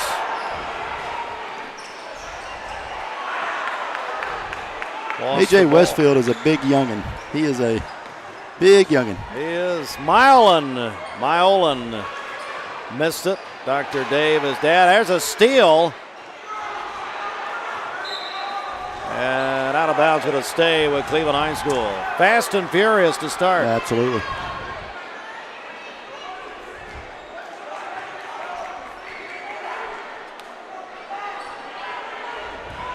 It'll be interesting if Cleveland wants to run with Bradley. Bradley wants to run this year, and it'll be very interesting to see what the game plan is. There's a three. That's good. That is McGuire Evans. He is a junior. And we got that's a short timeout. We'll keep it here, Austin. As it is Cleveland Bradley boys action. And they're huddling with all Alon planning partners. Create a winning game plan with Jay and Brittany Hagee. There's the number to call and their website. And so Shelton, we're a weird beginning here. That is one way to put it. It's had the ball knocked out of bounds. We get all kinds of stuff going on here.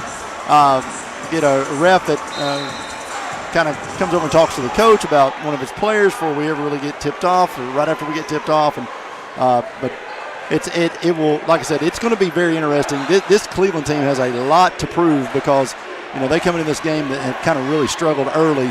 So we'll see how Bradley tries to respond. But for Cleveland, it's going to be emotion. It's going to be a lot of emotion, playing on adrenaline. If they keep that adrenaline up, if they keep that emotion up, they've got a really good chance to come in here and steal one. If they don't, or if Bradley really starts to show some dominance with the athleticism they have, then I think Bradley should be able to pull this one out, just based on their ability to crash the boards and the way they shoot. Here is Myolan. He's got Evans again for three, no good. Stolen away, layup no good, and a foul against Bradley. Now, if Cleveland can get Jackson Airy in trouble, if they can get him in trouble and they get Stovall in foul trouble, that changes everything.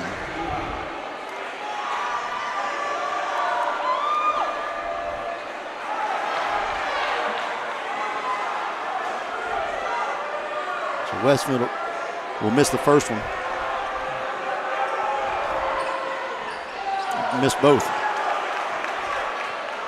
Back the other way comes Bradley, 3-2. And lost the ball, goes back to Cleveland High School. Up and down. Just don't think that's the start that Coach Carpenter wanted offensively. I believe you're right. Cleveland Bradley at Bradley Central High School tonight. Here's Evans. Working it down low, good. That's L.J. Adams, the senior. The quarterback. I was going to say, the big-time football star for Cleveland. Working it around to Stovall now. Airy again, and that's good. Jackson Airy, a senior. They need a lot of that. Bradley needs a lot of paint points. Long day, Sheldon. It has been. They really need to get going inside. I think that, and then work outside. I think they can dominate Bradley. If there is a weakness here, I think they can dominate Bradley on that outside. Where are we going? Staying down here with Cleveland, I guess? I thought it was kicked. I don't know. Yep. Full court. Myolan gets it across the 10-second line. Come down back to Womack in the paint all the way. Good. Cutter Womack, he's a senior. Yeah, good baseball player. His dad, Greg, works for Cleveland Utilities. Played a lot of pickup ball with him for a while. Well, a long while ago. Harry tried to get it. Back the other way and a foul. DeAnthony Reed down there getting fouled. And they need to get Reed going too. Reed can he can score in bunches, and so I would expect them try to get him going as quickly as possible. He'll go to the line and shoot 2 here. There's that Bradley student section. Hall of Famers are sticking around. From earlier, there's the free throw good. As you see, Cleveland the lead 7-6, and then a steal by Bradley is going to go back to Cleveland.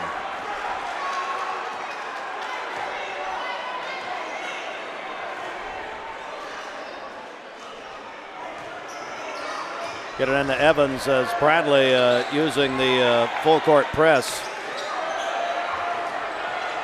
Oh, he's got Womack open, missed it. Back they come. Womack an open 3, no good.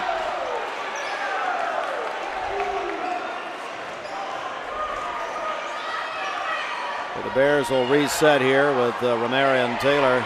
This is Airy for 3, no good. Tried that interior. Yeah. Alex Walker tried that backdoor pass on the baseline, couldn't get it to go. Maolan, no good.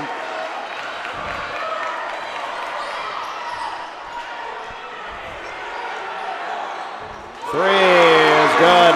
Alex Walker. Walker, who had 23 against Chattanooga Christian the other night. And now Cleveland has thrown it out of bounds. Going back to Bradley here. So that's Bradley now. It's a 4-0 run for them to take the lead. Cleveland's going to check in Braden Carroll, sophomore, for A.J. Westfield.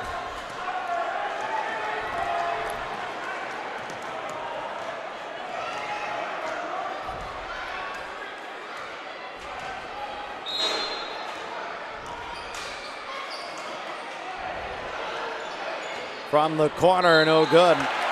Over the back against Bradley as Evans on the rebound. His mother played here. Diana, formerly Diana Souther. Her mom is here, I see, up in the stands. Over there behind Dr. Paul Kahn.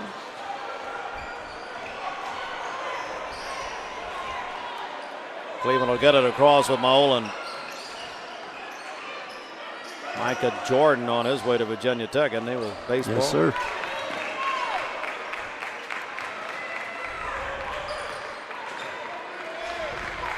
Up at the top is Braden Carroll, a sophomore. He's going to try a 3 here, no good. And it's Reed on the rebound, takes it all the way.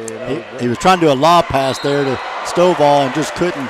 Stovall didn't read it well. And that's trying to learn each other. They haven't played very much. Stovall got here late in the actually during football season, so didn't get to play any summer ball with these guys. So just now kind of getting to know each other. That's probably a dunk after Christmas, after he sees how he attacks the rim there and drew the defense to him. Stovall just didn't pick it up.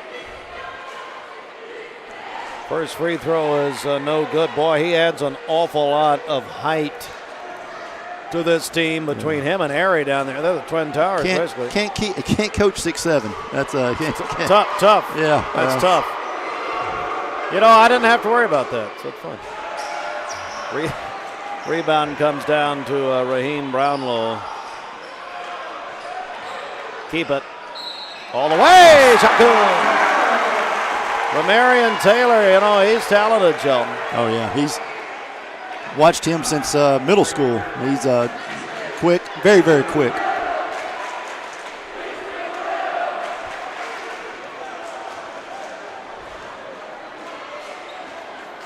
So he's going to get a free throw try for a three-point play here. And no good. He's down to Cleveland. Now we have a jump ball forced by Bradley. It's going to stay with Bradley. That's a nice Nice good job. play, yeah. Good job by Stovall to recognize it. You see on your screen there Jeff Lovingood, who's trying to be seen, standing right in the doorway next to Karen Hall down there. I mean, can he not find a seat? No, because he wants everybody to see him. That's what he. Kind of like when Forrest Gump was trying to get on the bus, I'm sure. Yeah, exactly. Seat taken. Unbelievable. Near side. And gonna stay. I think we're staying with Bradley. No, we're gonna go back to Cleveland here. It's tough to see in that court. No, we're staying with Bradley. Yeah, he got poked out from behind by Michael Jordan.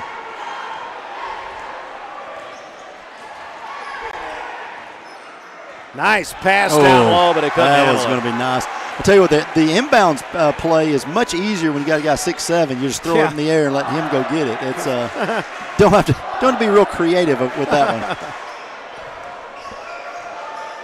Oh, this full court press is effective. Out of bounds.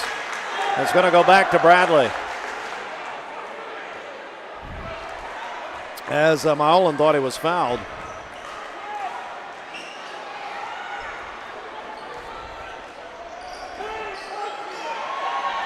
Oh, block shot. Cleveland will get it. It's a good defensive stand by Cleveland after losing the ball on that jump ball. 4-point game here. It's been a long first quarter, it seems. It has been a long first quarter. Yeah, drug on a little bit. Oh, he wasn't looking. Threw it away. He was not looking for the pass. Bears will get it back. What are, as far as preseason's concerned, what are you hearing about, first of all, Cleveland High School? Well, in the men's basketball program, like I said, they're just trying to reload, trying to get trying to get some talent in here to reload. They lost so much. Gene Henley's son, of course, and so many more that they lost. That a few of those went on to play collegiate, on the collegiate level, and so it's hard to do that. It's hard to reload and continue to reload on the high school level. For Bradley, though, there are a bunch of seniors out here, a lot of seniors, a lot of football players just now getting out here. So you're just trying to kind of get their legs back under them on the hardwood. So this will be an interesting game, like you said earlier. It's the same thing as the girls. So early in the year, I mean We're not even to Christmas, and usually we have two of these games after Christmas, but to have this one now before Christmas is just so early. Well, and probably, like you said earlier, it's because this is not a district game anymore. Sure. They have split the district. Airy on the baseline, turnaround no good. That could be the reason it's so much earlier. Evans will go down to Adams. He tripped momentarily. Thought about the three. There is a three. Try good. The bank was open for Micah Jordan.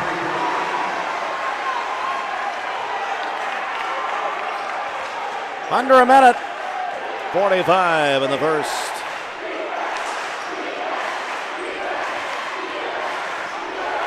Airy. Rogers. Oh, you could see that coming.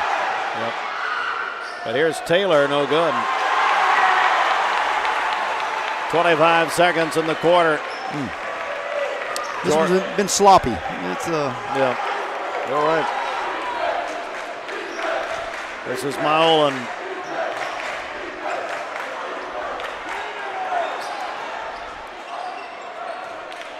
Eight seconds.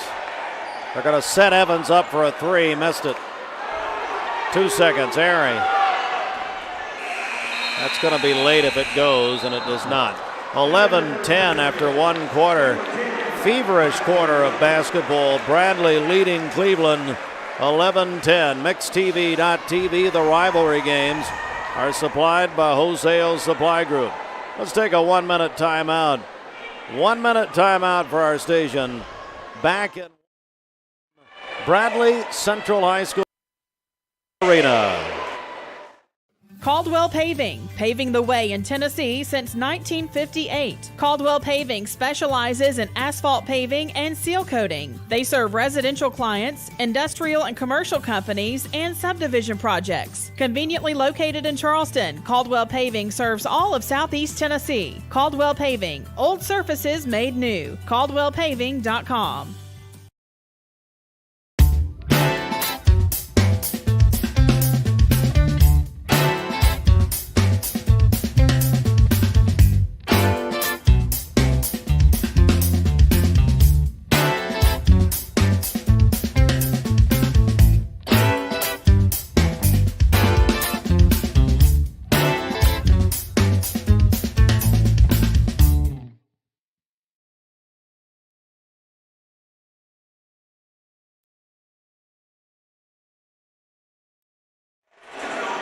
All right, back as we open the second quarter here at Bradley Central High School, mixtv.tv.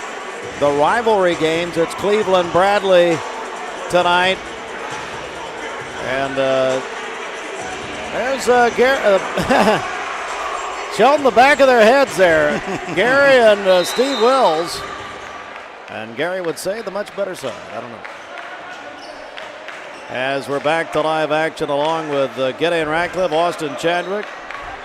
Great job, guys. Ryan Marino.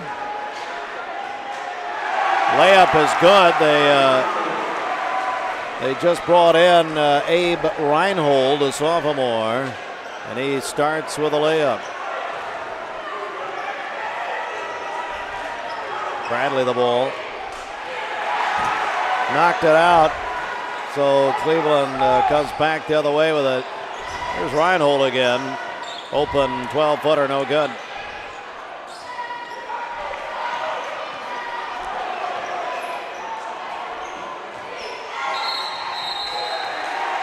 And out of bounds, going to go back to Cleveland. As you see, it's a one-point game here in the opening minute of the second period, as Maolan, the point guard for Cleveland High School.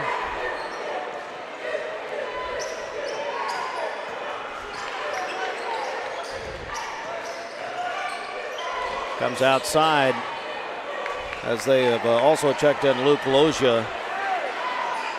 Here's Reinhold. This is Evans. He'll shoot it from anywhere in the building.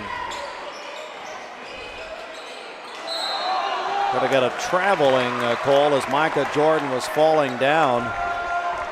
So we go back to Bradley here. Still this one-point game with 6:47 in the half.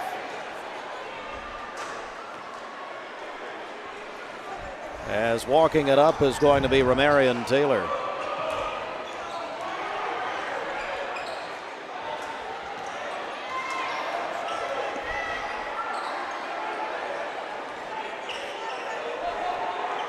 This is Rogers outside with it. Jackson's got to work a little harder for the ball. I mean, he's got a mismatch. Last touch by Cleveland, going to stay with Bradley. Still a tight game here, Shelton. Absolutely. I'm just not sure why or what offense right now Bradley's running. They've got a lot of open looks. That's what I was saying. Jackson just should dominate right now, and it's just when you're that tall, just hard not to get the basketball to him.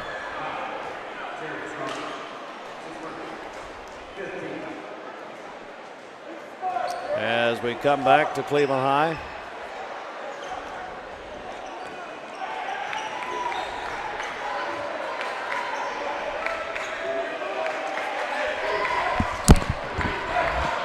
As we come back this way with Reinhold. As Cleveland works it. And again lost it. Back this time, layup is good. That is to Anthony Reed. So Bradley goes up 3. That's 4 for D. Shot good. Womack on the, Maolan, Andrew Maolan. Outside we go with Bradley. They're going to work with Harry here. Had him baseline. Couldn't get it to him.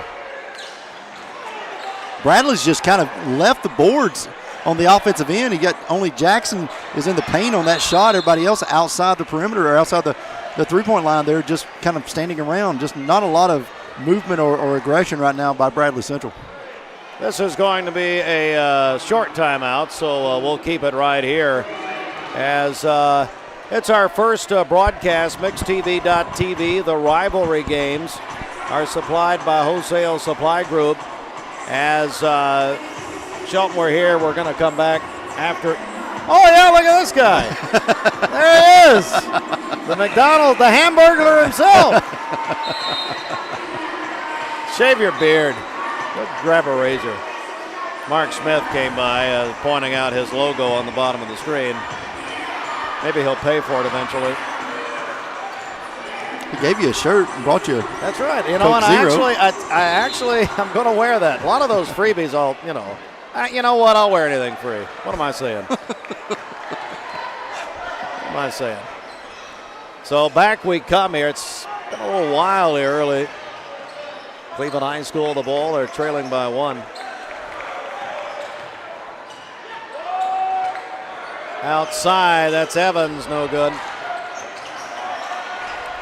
But back the other way after the steal, no good. Just volleyball. I mean, it's just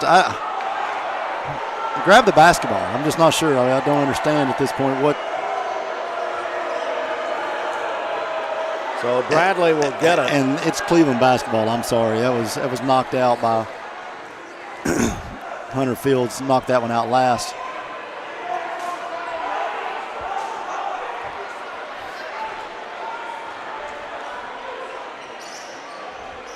Down low.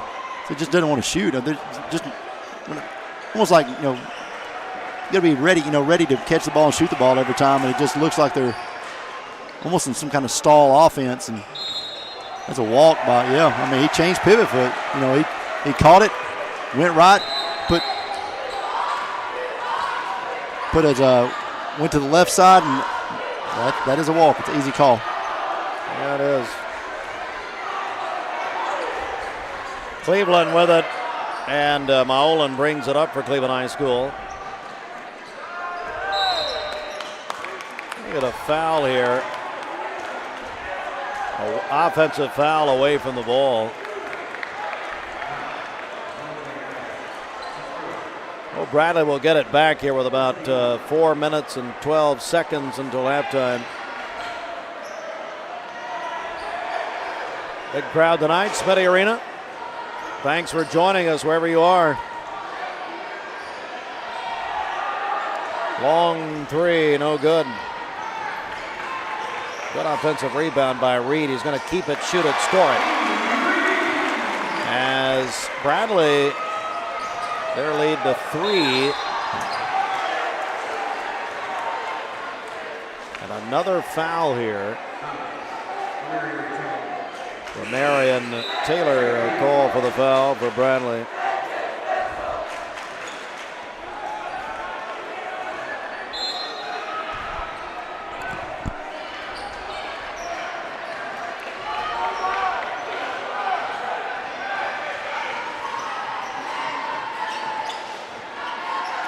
There's a steal. Rogers all the way. No good, and it was blocked. Maolan got in there and blocked it. Steal.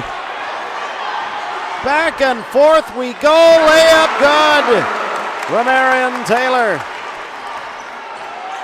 Pretty feverish here early, Shelton, I tell you. That is the first time we've really seen the kind of a lot of momentum on both sides. Maolan again off the glass, no good.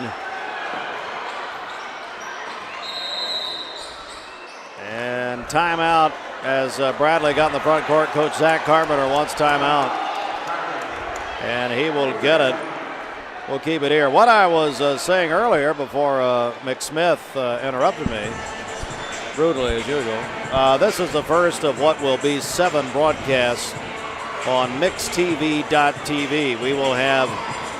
We're adding, like we did in football season, we're not just doing local games, we're also doing regional games this year. And we are certainly looking forward to bringing all the action to you, Shelton. It really has, the last few years, been a lot of fun. It has that, and we've called a lot of great games, a lot of memorable games. So it's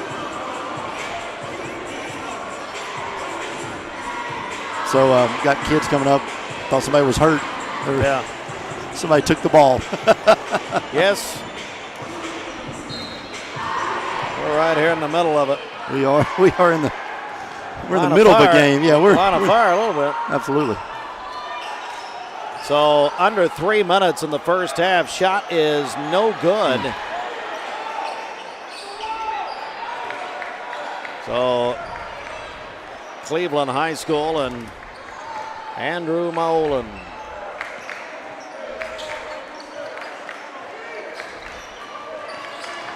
Down in the paint.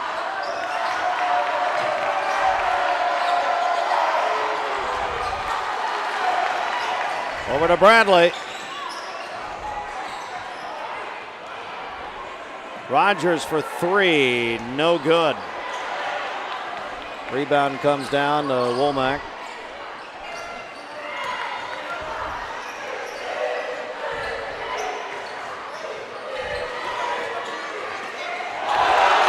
Rejected by Rogers. Maolan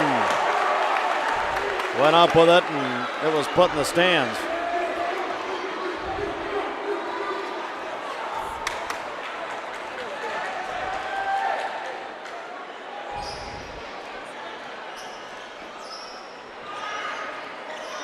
Womack again.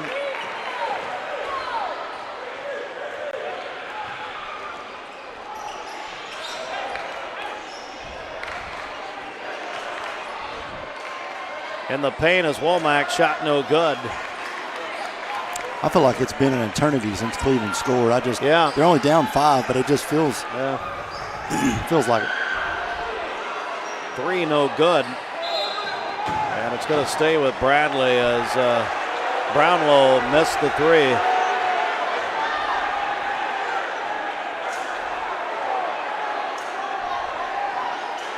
Referee Rod Davis asking the people under the basket to move, and kick ball going to stay with Bradley.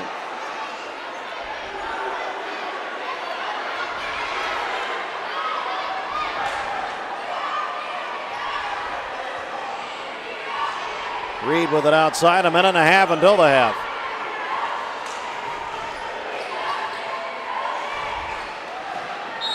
There's a foul. I think you just saw something there for Coach Carpenter. Stovall, if they're going to let Westfield come out on Stovall right there, he's quicker. You've got to think that he'll turn him loose to get that first step and try to get to the rim like he just did, but really maybe bring him out to the elbow a little bit more to give him some more space and almost go ISO on Westfield while he's in there and while he's guarding Stovall.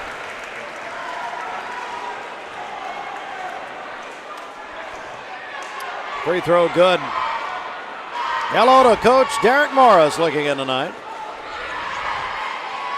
Did he get a pie to the face for I don't know. Cleveland Middle's coach? Hey, Coach, text me. Did you get a pie to the face with this empty stocking fundraiser you were doing? He loves correcting me. It's his favorite hobby. He brought us $1,500 from Cleveland Middle this morning for the Empty Stocking Fund. All our middle schools were involved this year in a big way. Can't thank you enough, guys. Down low. This is Reinhold from three, no good. And a long rebound. We're down to a minute in the first half.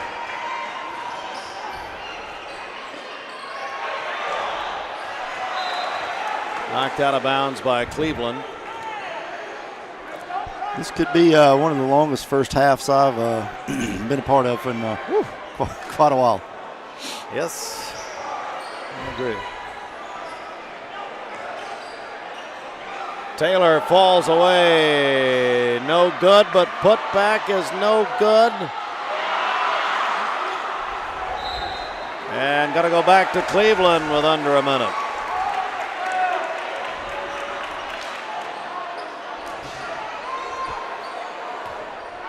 Bradley by 7. We'll see how long Cleveland holds it here. Myolan. That's a walk and a double dribble. Womack.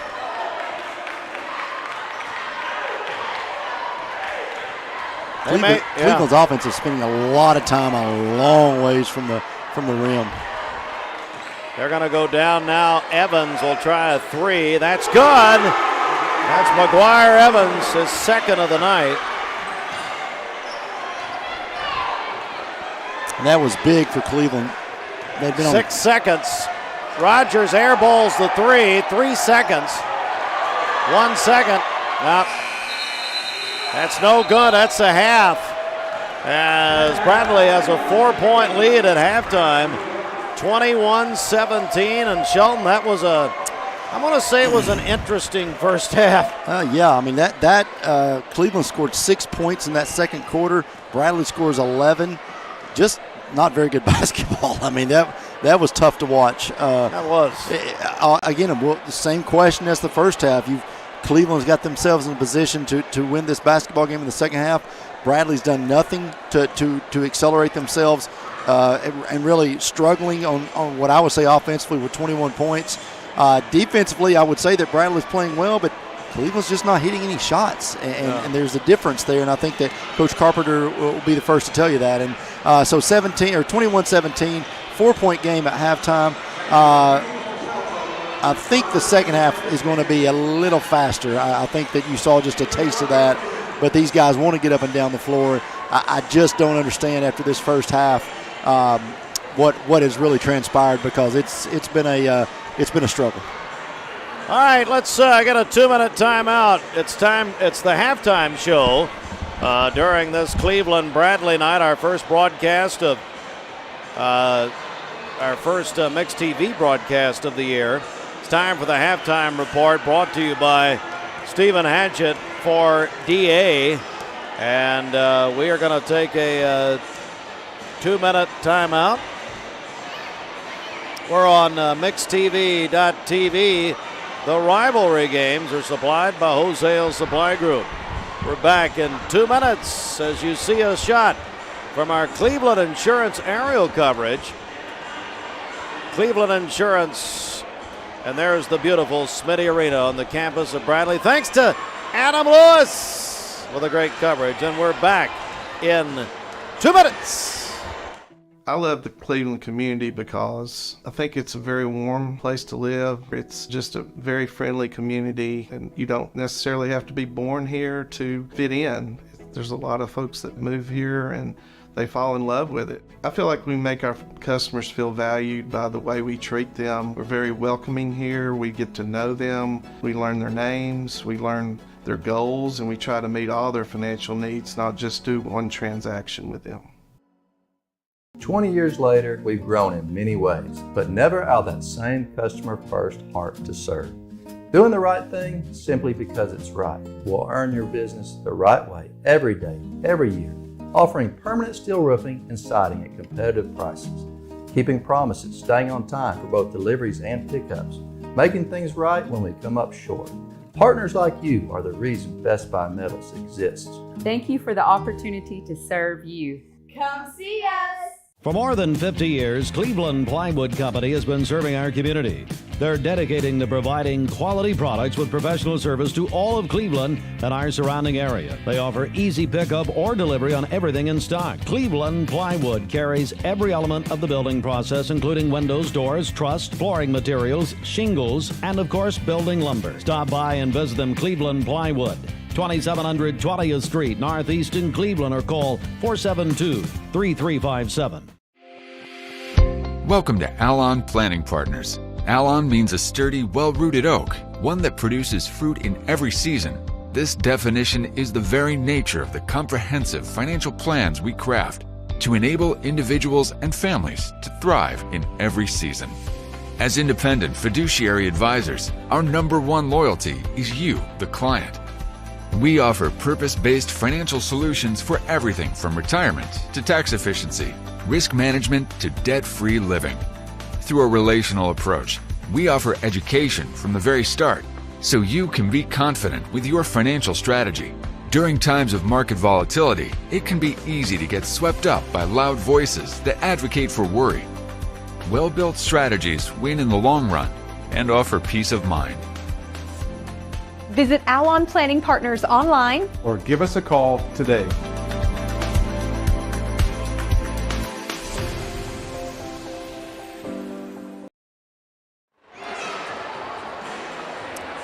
Welcome back, everybody. It is the halftime report brought to you by Stephen Hatchett for District Attorney.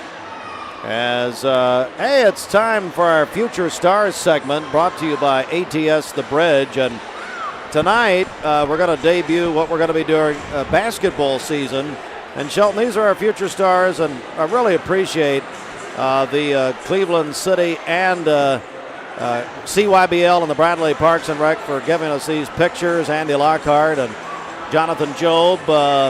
Just some pictures, Shelton, from around the league. And these are the future stars that we want to protect. Well, these are the guys, that are these guys on the floor we're watching tonight were just here a few years ago. So it goes fast, as you know. It goes extremely fast. And so, you start thinking about how soon these kids will be playing and hopefully us getting to watch them in the years to come. So it is definitely want to keep them in the right direction, keeping them active, keeping them off drugs, and doing, letting them do the right thing and excel in life.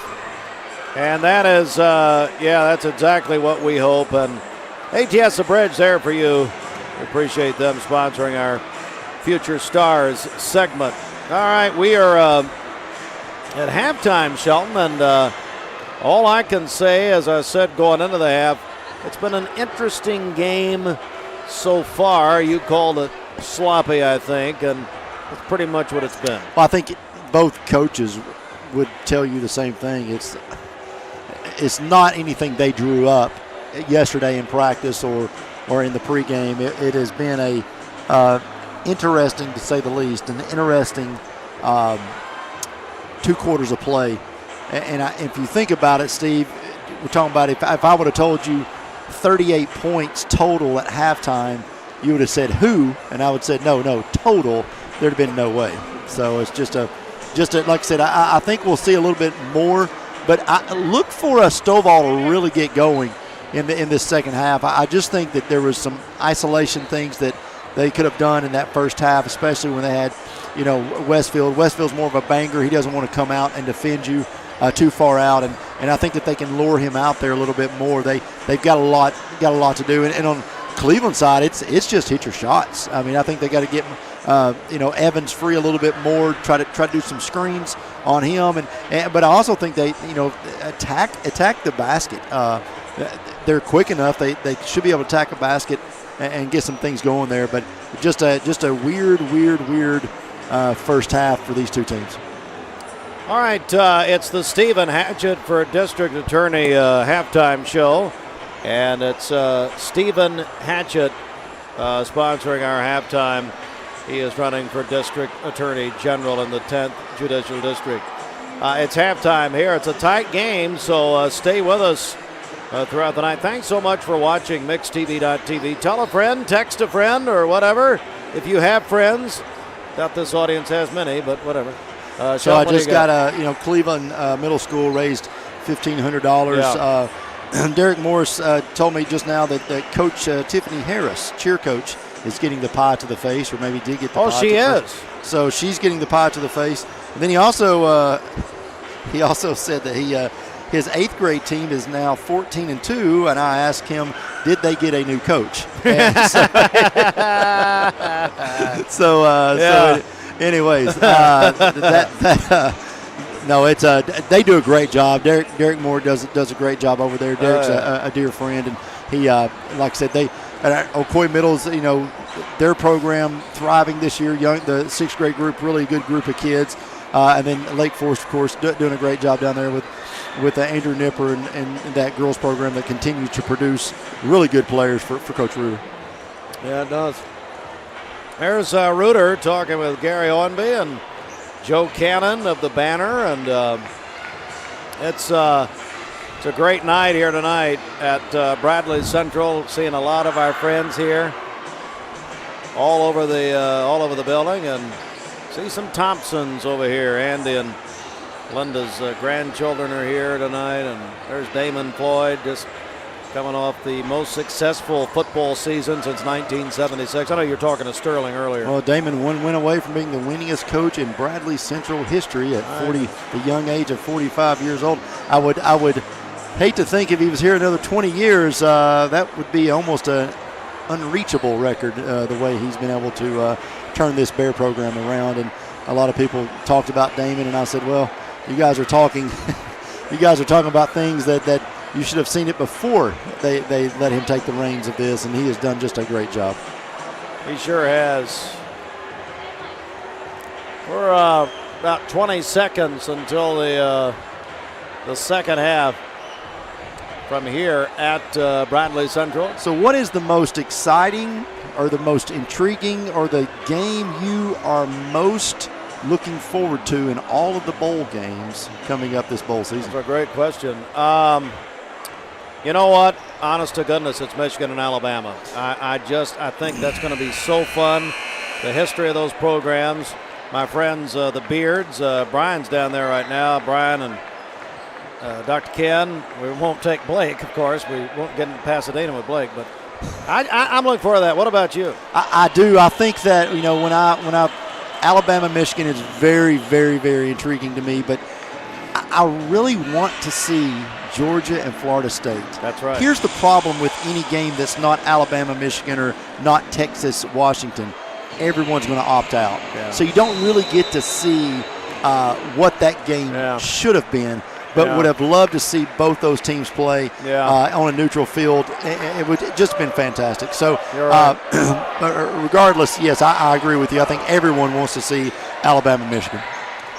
Going to be fun in the Granddaddy Memorial, the Rose Bowl. And down we go as Stovall with a quick start. I told you, I just think that he's the key to getting this thing going. They're playing an early season matchup, and as Shelton has reminded us, they're no longer in the same district, which is interesting. Here is Myolan for three. That's big. That's good. I've seen his dad, Dr. Dave, do that in the past. That's 5 for Myolan, who I used to play church league basketball. That's a steal by Womack. The other way. That's good. And Cleveland High School comes out with a fast start in the second half. Oh, look at this guy. I'm just going to hand him my headset. Here we go. We have Coach Reuter. Keep talking, Steve. We have Coach Reuter with us as, first of all, congratulations. Big win early tonight over the crosstown rival. I appreciate that. We win by 23. I don't know that we played our best basketball, but I got to find something to complain about. We saw that. Yeah, and but our kids, they stuck to their game plan. I thought we played pretty solid overall. Some teams have different expectations. I'm looking for perfection, knowing I'll never get it. We missed a few chip shots, but easy buckets. But, you got Kamora Fields shooting 69% on the year, and she misses anything close. She's slapping your hands like you're supposed to make all of them. But I'm being a little funny there. But I thought we shot the ball. I mean, that's pretty good percentage, 47%. But took care of the ball, 11 turnovers. But Cleveland, give them credit. They never quit. We're bigger and stronger, and we knew coming in, they've got Lauren Hurst as their primetime player, and I thought Tatiana did a very, very good job guarding her tonight. What has the addition of Tatiana meant to your team so far in the young season? Well, you're talking about instant. I mean, you're talking about maybe could be the best rebounder I've ever coached. Wow. I mean, ever. You're talking about physicality. You're talking about speed. You're talking about she gives us a lot of pieces. When you look into your utility, like a utility knife here, we can put her on the best. She can guard guards or big kids. She can play out on the floor. You see Lauren had her out.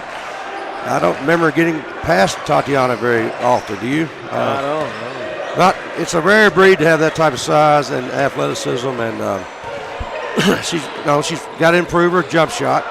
She knows that, but there's a reason she's being sought after by Division I schools all across the nation. We saw North Carolina State coach Wes Moore here tonight. Now used to be UTC, of course. You know him very well. Yes, I do. Yeah. He was here. Been several here already. So what happens from here as far as your schedule is concerned? We'll take off tomorrow. We'll practice Sunday 2 to 4:30. Got scouting film and practice, and we get ready. We got Knox Catholic on Monday. They're the defending private school state champions. Now, some people say they throw that around, defending state champions. A lot of times people win a state championship and they lose half their team, So it's rare to win it and keep. This is a team that very well could win it again. Yes. Their best player is the coach's daughter, Sydney Maines. Sydney Maines, he's Coach Maines. He's a good friend of mine. He does a great job. He'll have them ready. They're going to play hard. I've got 3 films on them. I'll probably start watching that tomorrow at some point. Is that here? That's here, Monday. Play here Monday. It's a girls only. JV girls at 5, varsity girls at 6:30. I know it's a little bit early, but well, not really. I mean, we usually play girls at 6, so it's just a girls only. It's just one of these deals. We've been playing each other for the last 4 years or so, and they've beat us once up there. And I think his daughter was a sophomore. They beat us and she lit us up for about 30 points. She's going to Florida Atlantic. Really? Which is in slam dunk. There we go. Tatiana's brother there, Tyrese. That's right. What a family. Some good genes there. But then we got Ottawa on Tuesday. Now this, you got to need to hear this. Tuesday is we've been talking about this. Go Lynn ahead. Jones night. Lynn is a local businessman here that's been very generous to a lot of people, and he has a heart for giving, and he's going to have these elementary kids in here. I can't remember which schools. Maybe it's Taylor and Oak Grove. Taylor and Oak Grove. And so he strategically tries, there's no reason to have that tonight. The gym at one point was pretty well packed. So that crowd Tuesday will be magnified, I'd say 3 or 4 times because of the amount of generosity that Mr. Jones is giving free tickets to elementary kids, and also gives them some vouchers to go to the concession stand. So what a kind gesture to give to these kids, and I think he spreads that around. Maybe we may have 2 or 3 of those this year. So anyhow, if you want to watch some Barrett basketball, you got Monday, Tuesday, right here at home, and I don't know, I'm a little biased, but I think these girls are worth coming and watching. They are. There's no doubt about it. And is it a challenge for you to keep your girls motivated, I guess, in this part of the year when they're playing? I know they got Knox Catholic Monday night, but as they're playing the opponents that they see, and I mean, you lost 1 game last year. You know what? Yeah. I know anybody can beat anybody on any night. I understand that. But is it hard to keep them motivated sometimes? Yeah, it is, because we're human. It's hard to motivate. Sometimes I have to look in the mirror and talk to myself. Yeah. I know you do that a lot. I do that a lot. I mean, I'm like, talk to yourself. My wife won't listen. My dog won't listen, so I go in the bathroom. Just call me. Just call me. Well, it gets a little monotonous, no, redundant. Redundant. That's it. Yeah, he said I'm redundant. Redundant. That's right. Here is McGuire Evans all the way good. Yeah, we have to. You're right. Like, I didn't have to get them up tonight, I don't know that we played our best basketball, but I'm not worried about it. I found this out. You play 36, 37 games, that's what you get to the state championship. This is what basketball has taught me. You play 37 games and you get to the state finals or whatever. There's going to be about 5 games that year you would have beat anybody. When you have a team like I've got, you would beat anybody. Yeah. Anybody in the nation. Yeah. In the high school basketball. Bring them on, Top. And then there's going to be nights, there's going to be about 5 nights where you could lose to just an average. This team should not lose to an average high school team. We'll have about 5 games where that will happen. And everything else is in between. Exactly. Everything else is somewhere in between. So it's kind of like, imagine the best 5 days of your life. Yeah. Imagine the worst 5, and really our life is like that. Everything else is kind of in between. That's right. But we have a lot more good days than bad. I can tell you that. do. I'm blessed to have talented girls, and got a lot of college coaches here tonight. As you said, Wes Moore, North Carolina State. We had Vanderbilt here. We had MTSU. Oh, is that right? Yeah. And so blessed to have that. I'm a blessed guy. You really are. Coach Jason Reuter, of course, state championship coach, and we appreciate you coming up here and joining us for a while. Absolutely. Appreciate you guys being here. Glad to be here. What a night. What a night. What a place to be in Cleveland. You have any suggestions? About what? My team. Any pointers? I just met with my daughter, Rebecca. She had a list of about 4 things. Oh, did you really? Hey, I'm going to say what Al Davis would say. Just win, baby. Just win, baby. That's a good one. Just win, baby. That takes care of everything. There's a near steal, but a foul. We got a tie game here. I know, but I'll tell you. This is quite a game. It started off a little, Shelton said, a little bit sloppy in the first half, but, here we go. These rivals can bring out, you usually have to tone a kid down in this game. Let me make a point, though, something we need to talk about for just a second. You're not in the same district as Cleveland High School anymore, so they split the districts. How does that affect? I mean, I don't think it affects the rivalry much, but. No, it doesn't affect the rivalry at all. I mean, we don't have enough time for me to talk about this. I don't want to bore people to death. They went 4 classes 3 years ago. They reclassify every 2 years on the size of your school. So 99% of the schools are going to stay in the same class. Very rarely, well, I might be exaggerating, 98. So anyhow, they go to 4 classes, and now you have instead of 3 classes, you have 4. It naturally made the district smaller. Cleveland has never, they came into existence, I believe, 66 or 67? 67, yeah. 67. They've been in Bradley's basketball district, not always in football. You remember they didn't play football. Oh, sure, yeah. But in basketball, since they've opened the doors, they've been in Bradley's district. Until now? Until now. Really? Yes. So that's a hard pill to swallow. That is, yeah, it really is. And it's hard for somebody who grew up here, and I didn't grow up here, but I've been here since the 80s. Yeah. And that's a hard thing to wrap your head around. So here's the way I look at it. We had a 17 district. Now we got 2 14 districts, which is 8. They added East Hamilton. They moved up a class. There's an example of a school that moved up. Yep. So I look at it's just one, our region is just one big, it's going to come down to the region tournament. It's the region, yeah. It's really. the region tournament. Yeah, that's it. We could probably do away with district tournaments and just go straight to the region, is what we need to do. That's interesting. Here is Rogers, and out of bounds, going to stay down here. I'm going to let you guys get Coach, back to the game. Thank you so much. I really appreciate you. Merry Christmas if I don't see you. Same to you, Steve. God bless you, buddy. Yeah.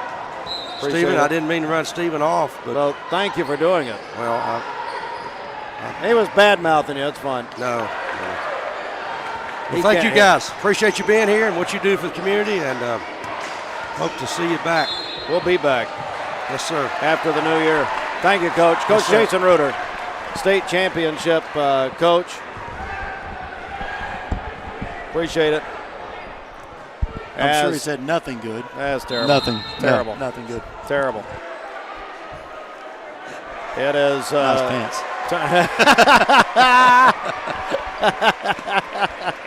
He did call me redundant again. It's 30-second timeout here. We'll take it with him, Fruit Loops. Well, it's a good one. We'll come back and recap what's happening here. MixTV.tv, the rivalry game supplied by Wholesale Supply Group. Back in a moment. You need money overnight? Check into cash. Your time is tight. .com. Bank accounts too low? Check into cash. So where do you go? .com. Do it online in a record time. It's the easy way to get money next day. Do a quick click from home at checkintocash.com. You can be sure it's secure from our bank straight to yours. Do a quick click from home at checkintocash.com. Boom, boom, ba-dum, boom. We are back live at this Jen Smitty Arena, Bradley Central High School. Sheldon, catch us up here a little bit as we're talking to Coach Reuter. I went to the concession stand. 31-29, but I tell you, Womack has played good in the second half. He's got 5 points here in the third quarter. LJ Adams has got 3. Evans only have 1 right now. But when you talk about Bradley Central, they've only had 2 guys score. Jackson Airy has 4, and Stovall has 4. They've got 8 points in this third quarter. This is becoming mind-boggling as D finally scores here. But D. Reed, but I'm not able to put into words what either team is doing. So there's a block shot. What's going on? Congratulations. Good to see you. You did. You really did. Amy Tinsley's up here. Prophet, yeah. She'll always be Prophet. Yeah, he said you'll always be Prophet. She can still shoot it, too. I guarantee you. You can shoot, though. You can shoot. Good to see you.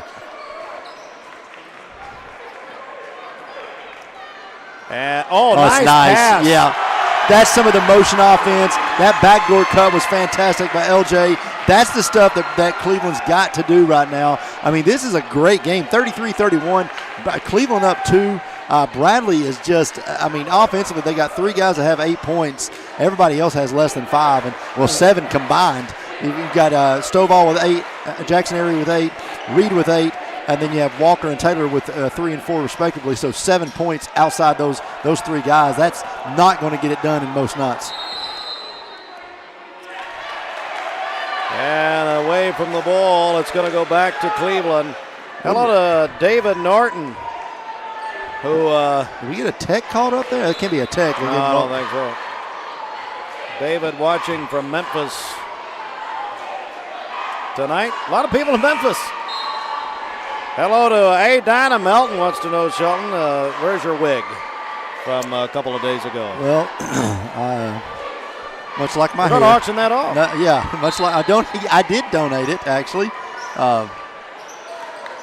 That's tell her I could not stand that thing anymore. Well, you're telling her no. There's another rejection.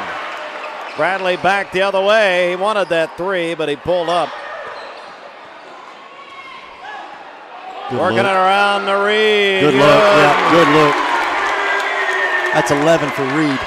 That open 3-pointer. And that gives Bradley a 1-point lead here going in the last 30 seconds of this quarter.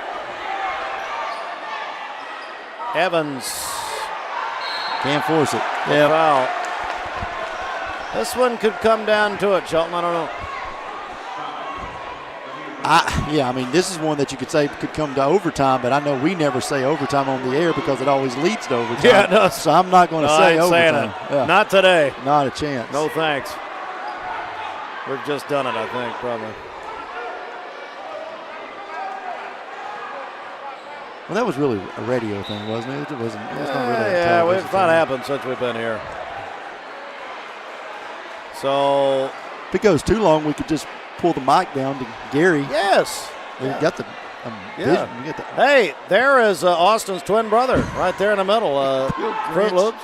Hey, there he is, the Grinch. That's awesome. There's Kelly Bender. We know a bunch of those people in that shot right there.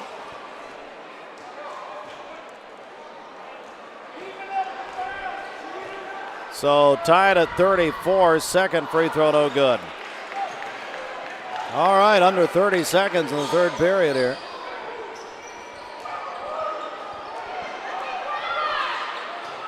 Looks like they may hold for the last shot of the third period.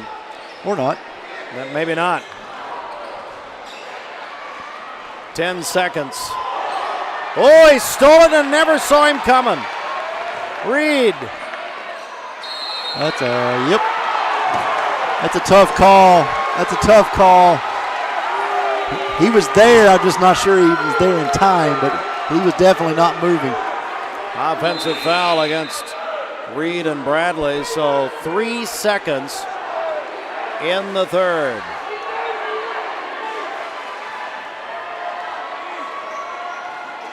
Womack, Evans, nope.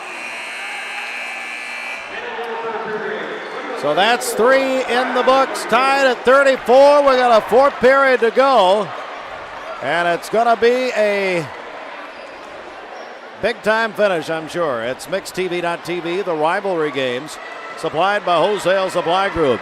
Cleveland Bradley for a final quarter. Stand by as they're excited right here.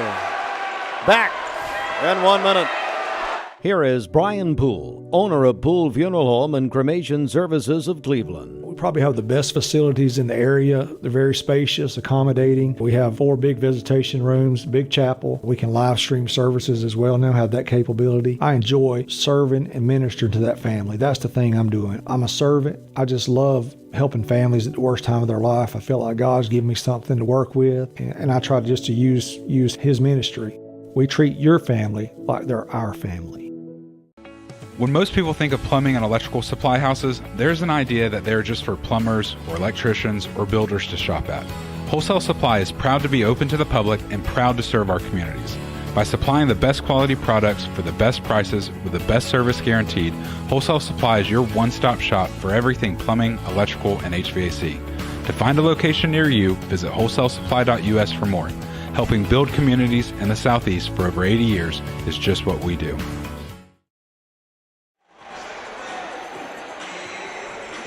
We welcome you back, everyone. MixedTV.tv. The rivalry games are supplied by Wholesale Supply Group. As we enter the 4th period of play, tied at 34. Cleveland the ball to begin the period. As they work it around here. Been a big night at Bradley tonight.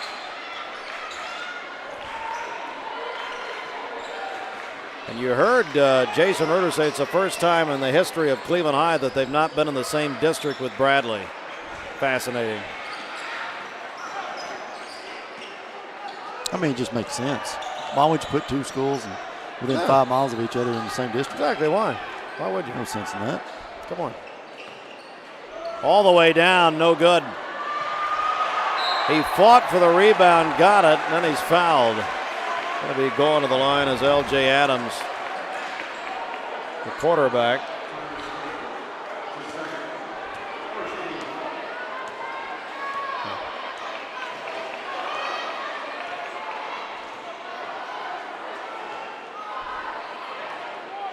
Free throw good. It's 8 for Adams.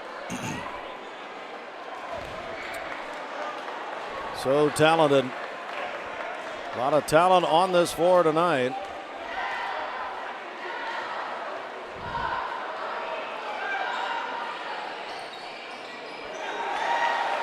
Knocked them both down.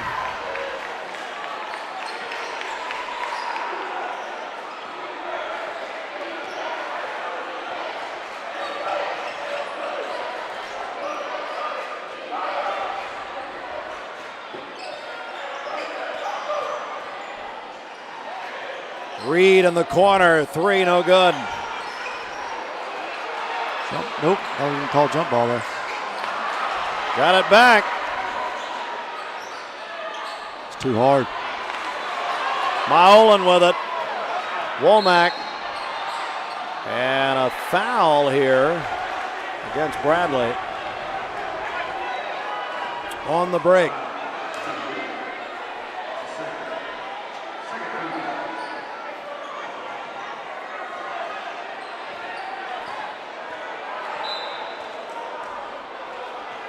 Cleveland going to inbound it with Adams.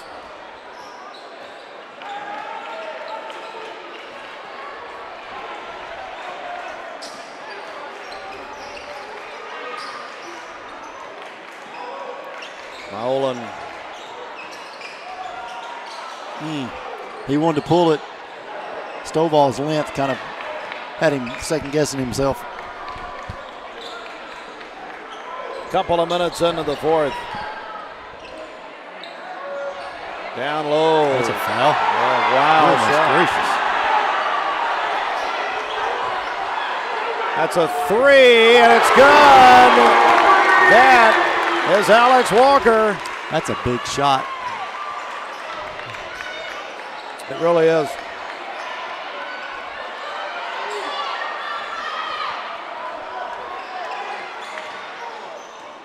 Evans had travel.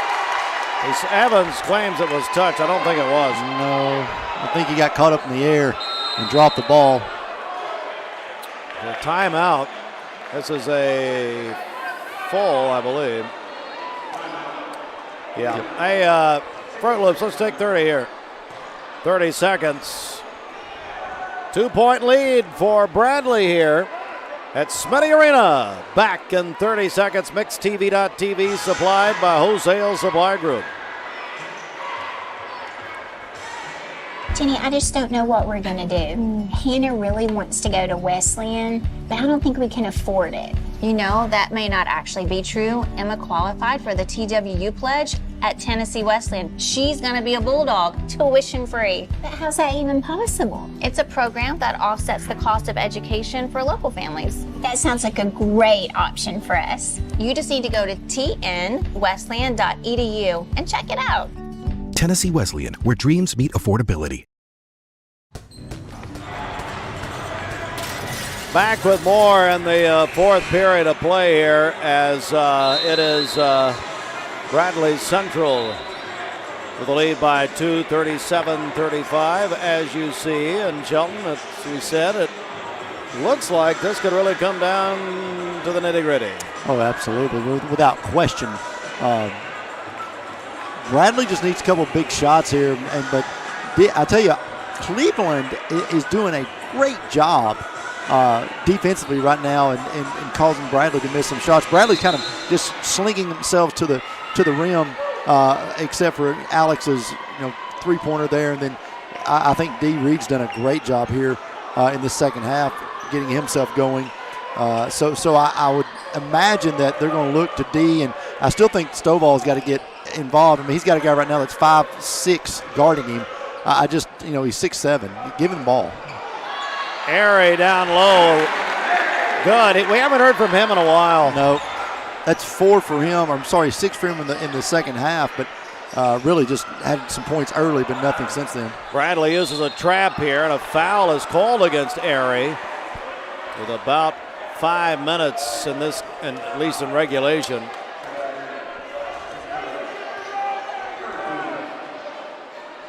Keith Freeman walking around like he doesn't know where he is. What in the world's going on with him? I turned around. He looks like he's lost. That's what I thought. What in the world? I didn't know who he was for a second. Thought he was looking for something. What in the world was happening there? He paused like somebody hit a remote. I was like, what did he just do? I turned around and he just stopped. Oh. And he makes fun of me all the time. Oh, yeah. Womack, no good. That was worth coming tonight. He paused like in mid-step. Lord. Out of bounds, going to stay with Bradley.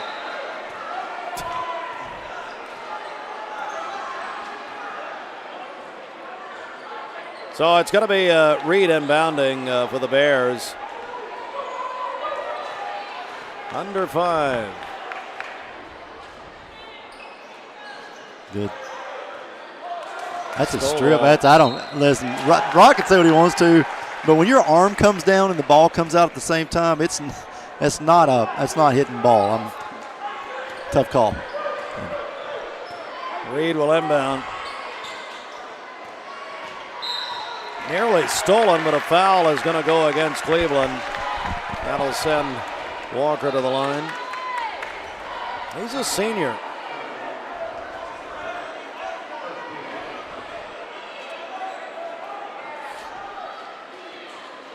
Sister, a senior at Tennessee, junior or senior at Tennessee Tech this year, I believe. Yeah, I believe senior. Yeah, I was going to say at least a junior. First one's good.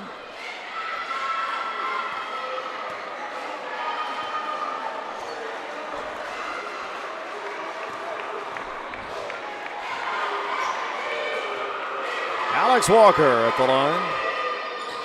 Got them both. Those are big. Down the stretch here, those are so important. Give Alex 8 on tonight. Bradley by 6. There's a steal. Stovall. That's big. That is. All of a sudden, it's 8. And a timeout, Cleveland High School. And we're going to take it with them, I think, here.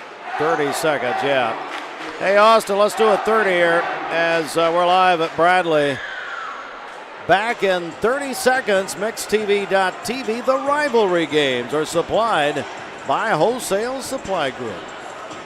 Caldwell Paving, paving the way in Tennessee since 1958. Caldwell Paving specializes in asphalt paving and seal coating. They serve residential clients, industrial and commercial companies, and subdivision projects. Conveniently located in Charleston, Caldwell Paving serves all of Southeast Tennessee. Caldwell Paving, old surfaces made new. CaldwellPaving.com.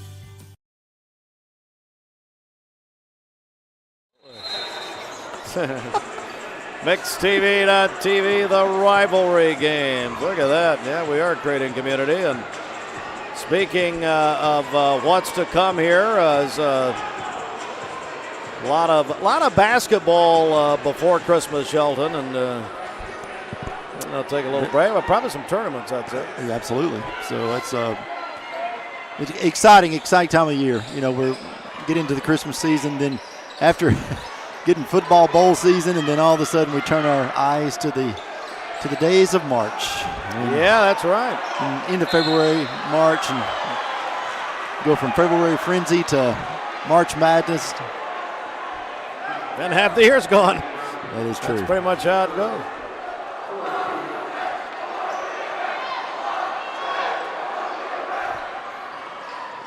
Get it in the Reinhold, under 4 minutes. That's a three, and it's in and out, no good. Down the floor. Stovall is fouled down low. He was going for that second dunk, and that would have made this crowd go absolutely bonkers. That is true.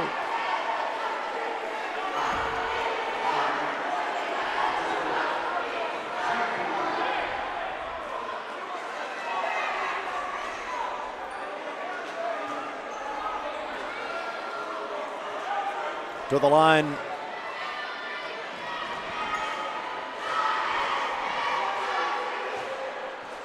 Free throw good. Now he played football, you said, is that right? He did. He played a little bit. You know, they were already in the season, and tough to get kind of thrown in there. Got some sort of a lane violation they're calling here, or something. I don't know what happened. They're making. I have no. They're sending. Not sure what the call is here. Said his foot went on the line. But he's going to have, here comes the replay here. Would have been before that. So look at it again here. Yeah, he's got his foot on the line. I think it has to be behind the line. Oh, until he has the ball, he can do what he wants to. Oh, yeah. He may have caught it and his foot was on the line. Yeah, I think so. Well, now they're coming back the other way, and we got a 1-and-1 situation here.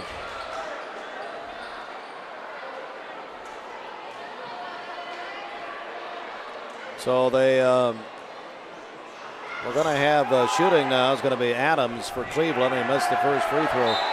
You know, it's a 9-point game here. Bradley the lead at home, and you know, if you're Cleveland, you've got to make your free throws.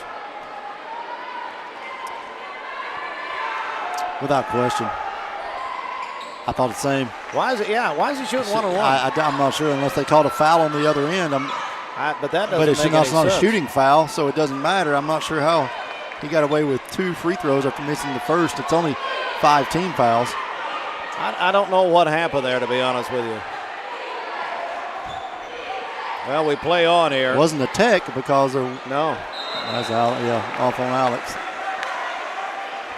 Because on the free throw violation, it just changes possession. So I don't know why we were shooting down there. There's McGuire Evans. Had a nice trap there. Womack. And another foul called here. Stovall, I think it would have been better if Stovall would have gave him a little bit of space there and maybe tried to contest the shot. He ran up on him. Naturally, Cutter is left-handed and just took off down the baseline there and really was in a good position there to maybe go up and under, but just couldn't get to that point. Free throw good. This is Womack. He is Cutter Womack, a senior for Cleveland High School. Cuts in the lead a little bit here, 7. And in and out, no good. Bradley the ball, and the lead by 7. All the way, no good. And Cleveland got it and quickly calls a timeout to keep possession. We'll see the variety of this. Timeout is called. That's a full timeout. Let's take another 30 here, Austin. 30-second timeout. Stay with us. Just over 3 minutes on a Friday night at Smitty Arena. Cleveland Bradley back in 30 seconds. Voitic Center for Orthopedic Care treats all orthopedic injuries, including neck and back pain. At Voitic Center for Orthopedic Care, insurance isn't a worry because they accept all insurances and can even get same-day appointments or even walk-ins. Digital x-rays are even on site. Voitic Center is also a certified concussion care specialist. Contact Dr. Voitic and his staff at 479-3600 for your appointment today.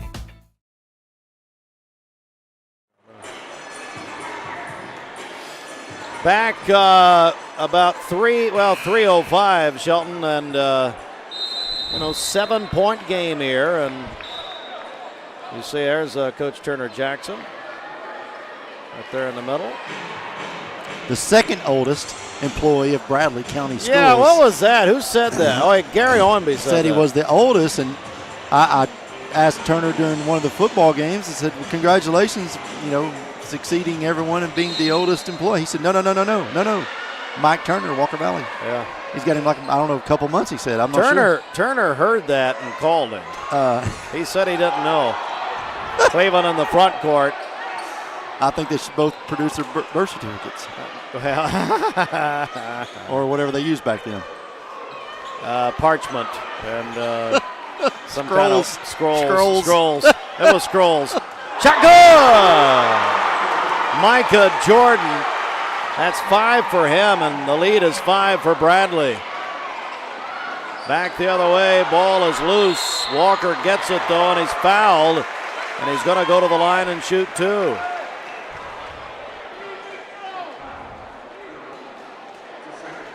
Just the third team foul against Cleveland. Bradley has 5. Exactly 2 minutes and 30 seconds to go in this game.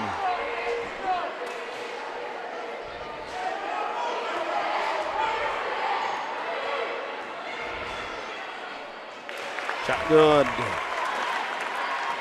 Those free throws are big right now, as you said, Sheldon. He hits his second. This will be 10 for Alex, which is big. Got him. Huge free throws for the Bears. The lead is 7.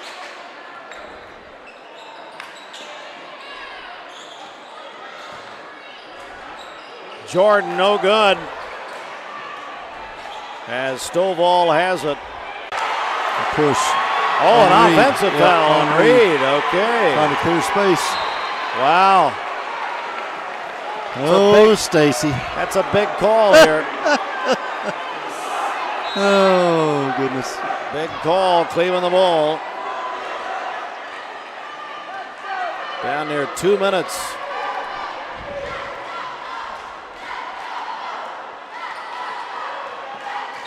Evans. Can I get this shot? No good. Oh, big offensive rebound. Huge. Yep. Womack shot is good on the foul. Ho-ho! Give Cutter 10. Wow.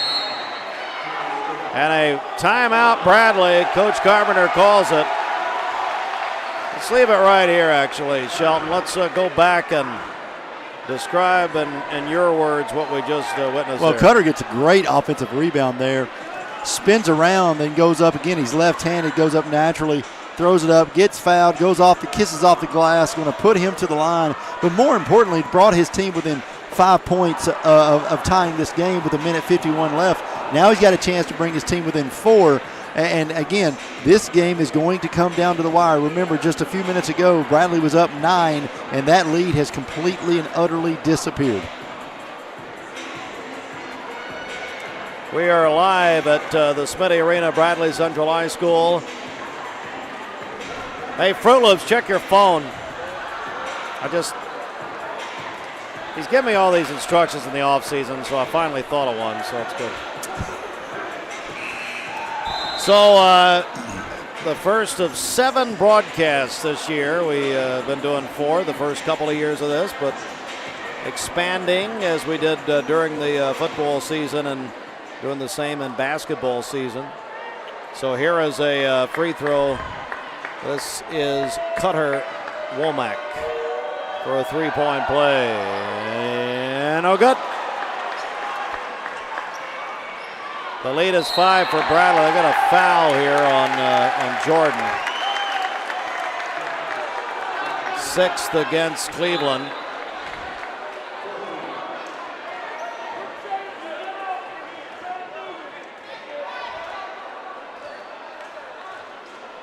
I think we could put a live mic into the stands in games like this. No, absolutely not. Viewership would go up dramatically. Okay, fine, let's do it. I'm in. There's a steal. Cleveland gets it back, trailing by 5 as you see the time.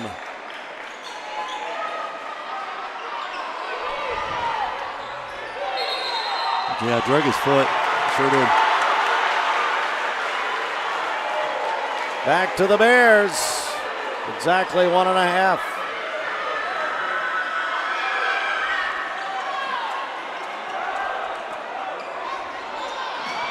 Oh, batted it away.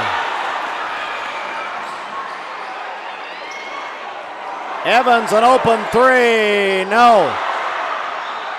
The TSSAA has changed the rules this year. After 5 team fouls in a quarter, you shoot 2 free throws. From our friend Eddie Evans, the TSSAA official. I am also getting text, and guys, Thank you. We did not know that. Nope. We don't know a lot of things. I thought David Norton was kidding me. There is no more 1-and-1 anymore. Shoot 2 after 5 team fouls. Resets. What is going on? Resets every quarter. David Norton, thank you. Derek Morris, thanks for nothing. Eddie Evans, thank you as well. Derek Morris gave us the same information. He's an idiot. I mean, all he's doing is trying to correct me. He doesn't care. No, so that's an interesting rule change. It would help if we start reading the rules, but who cares? You know?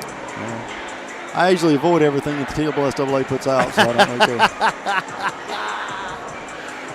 care. Why start now? Yeah. Well, a lot of changes this year. There's so many changes all over sports, all over everything in sports at every level. It is just incredible. Thank you, gentlemen, for letting us know that. Because I couldn't. I thought the scoreboard. 5 team fouls in a quarter. In a quarter. Yep. And no more 1-and-1. No more 1-and-1 because that made too much sense. Yeah.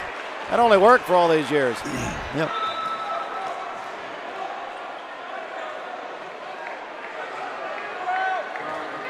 So foul against Cleveland with 1:10. Stand by after the game. We've got our star of the game of this game.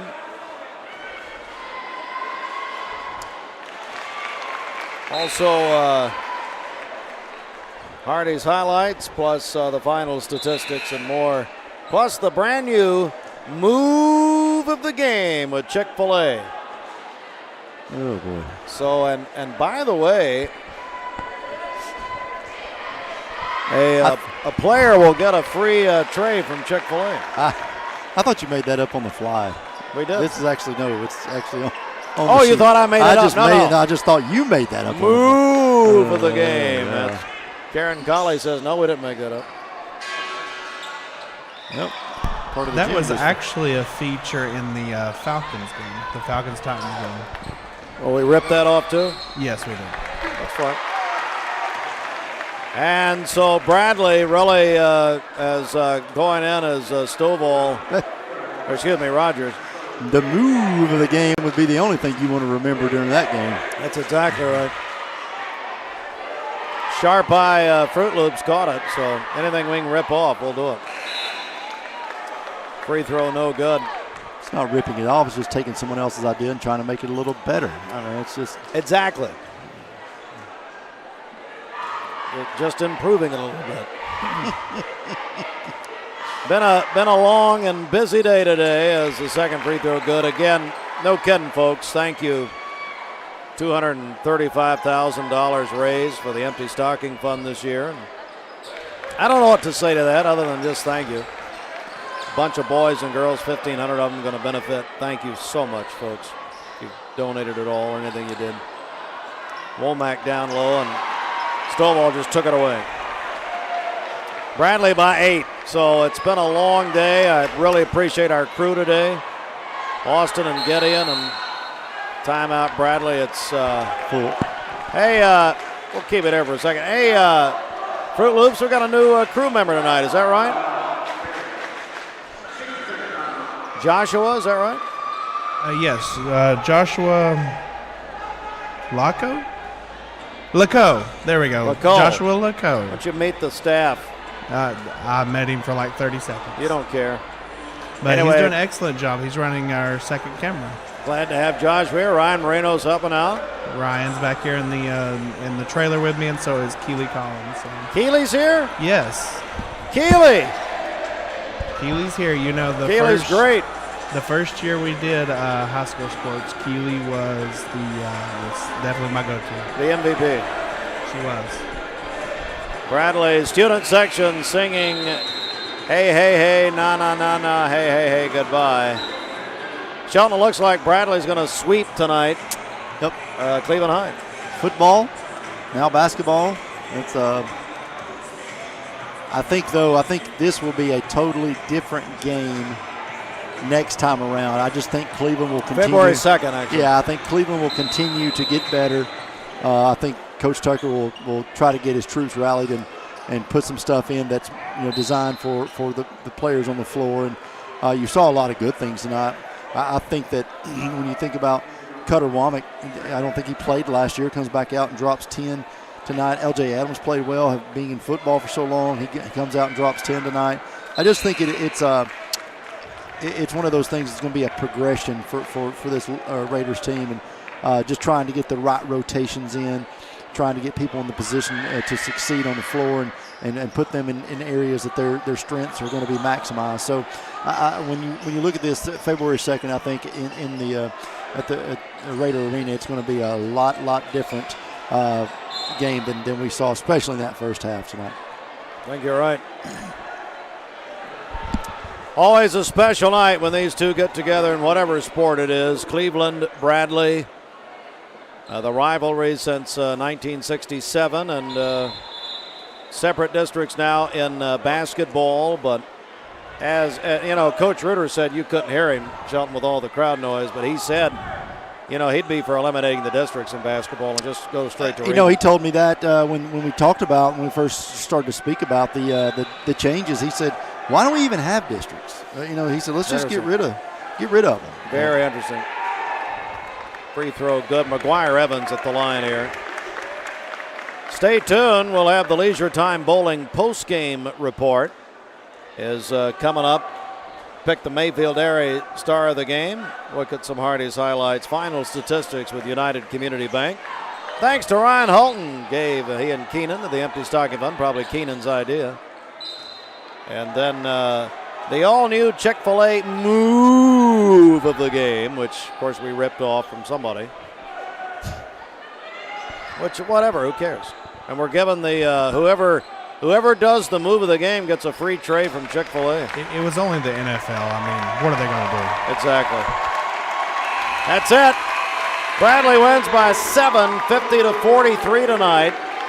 They take the girls' game and the boys here on a night where they honored the inaugural Hall of Fame at Bradley Central High School. As DJ Khaled All they do is win.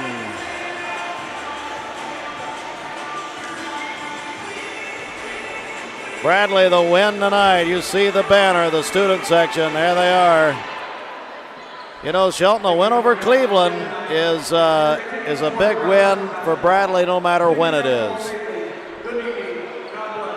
Absolutely. I mean, this is what this community is built on. These guys, they do such a great job with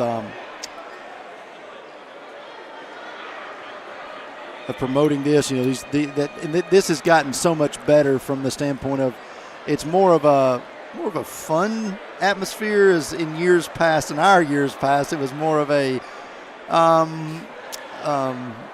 intense atmosphere. Man. So it was not we were a bunch of friends playing a basketball game. It was we are arch rivals, and we'll do anything in the world to win this thing. So, but a great win tonight. So we've got the let's get into the it. Mayfield Dairy star of the game is D. Reed.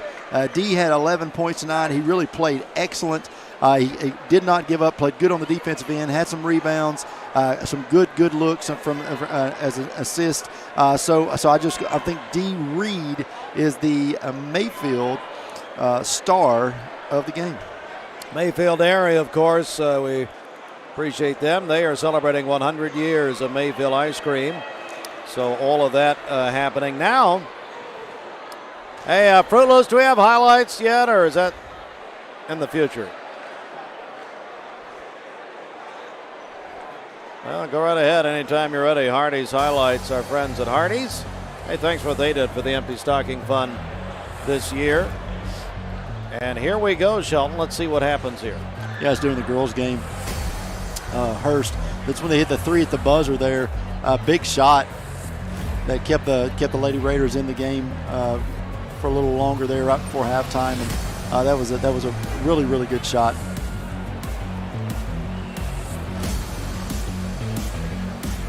So in the boys' game, we got the steal here by Cutter Womack. Goes up for the easy two, the layup there that brought Cleveland within 6 at that point. And then we got the backdoor pass to L.J. Adams, which brought them within 4 at that point as well. So that was the Hardee's highlights of the game. See, we've done that. So now we got goodness in making. Now go ahead. Thank you. And the candied bacon, which I'm going to be trying some tomorrow, by the way. All right. If you had a wrestling name, it'd be Candied Bacon. You'd be the manager for, I'm not sure who. Oh, I'm not even a wrestler. No, you're not wrestling. There's no man. Come on. Candied Bacon, managed by Candied Bacon. Mm-hmm. Candied Bacon. Yeah. There we go. Okay. Hey, final, do you have any stats at all? They usually give them to us. Final stats here. Stovall finished with 11 points. Ari has 10 for Bradley. Reed, 11 points. Alex Walker, strong second half, 10 points for him. And then Romarion Taylor with 7 for Cleveland. It's a Myolan with 5, Reinhold with 2, Evans with 10. Westfield did not score but played quite a bit. LJ Adams with 10, Cutter Womack with 10. Jordan with 5 and Rogers with 1. Final score here from Bradley Central High School. Bradley Central sweeps the night. Boys win 50-43. Hey, Fruit Loops, I'll tell you what. Do you have that Chick-fil-A thing ready? You introduce it. Is this it? This is our replay. What are we doing? I thought this was the... No, this is the move of the game. Here we go. So this is going to be our move of the game. Right. No, this is not what I was asking. No, that's not the one, but it's okay. I wanted Cutter Womack's 3-point play. Yeah, the putback and the and one. God, you really screwed this up. You didn't get it. What a loser. You wanted it. You didn't You're a loser. Oh, boy. This is incredible. Cutter Womack, so I guess I'll go back like we used to at old-time radio and just so Womack got the ball and put back, spin move, off the glass, kiss off the glass, foul, goes the line, and he gets a chicken. He's going to get a tray of chicken nuggets or whatever they are. Yeah. Chicken minis? Just the chicken. Oh, the chicken tray. Yeah, absolutely. From Chick-fil-A. Shelton, that's it for us this year. And, yep, literally, we'll see you in January for our next broad. By the way, these things were genius. Best thing you've ever done in 20 years. Well, that's great. Hey, well, show them what we. So here's the deal. We have a hard time. Another idea ripped off. Yeah, we have a hard time keeping up with the names. There's so many names, whatnot. And so we just designed a little board here. We didn't design anything. We found some cardboard and put it in there. Yeah. So anyway, that's they'll probably not make it to the next game. They'll be broken in my bag, but either way, it's fun. Well, trust me, there's many of those. Shelton, no kidding. Cleveland, Bradley, big night tonight. Great night, Hall of Fame night here. Just any final thoughts from you? No, I think it was a great night for the community. I do think it was a weird first half. I think both coaches would tell you it was a weird first half. I think the girls, you saw Bradley, the Bearettes, they are a very dominant team, but I do think that the Lady Raiders show there is a lot of young talent that is coming.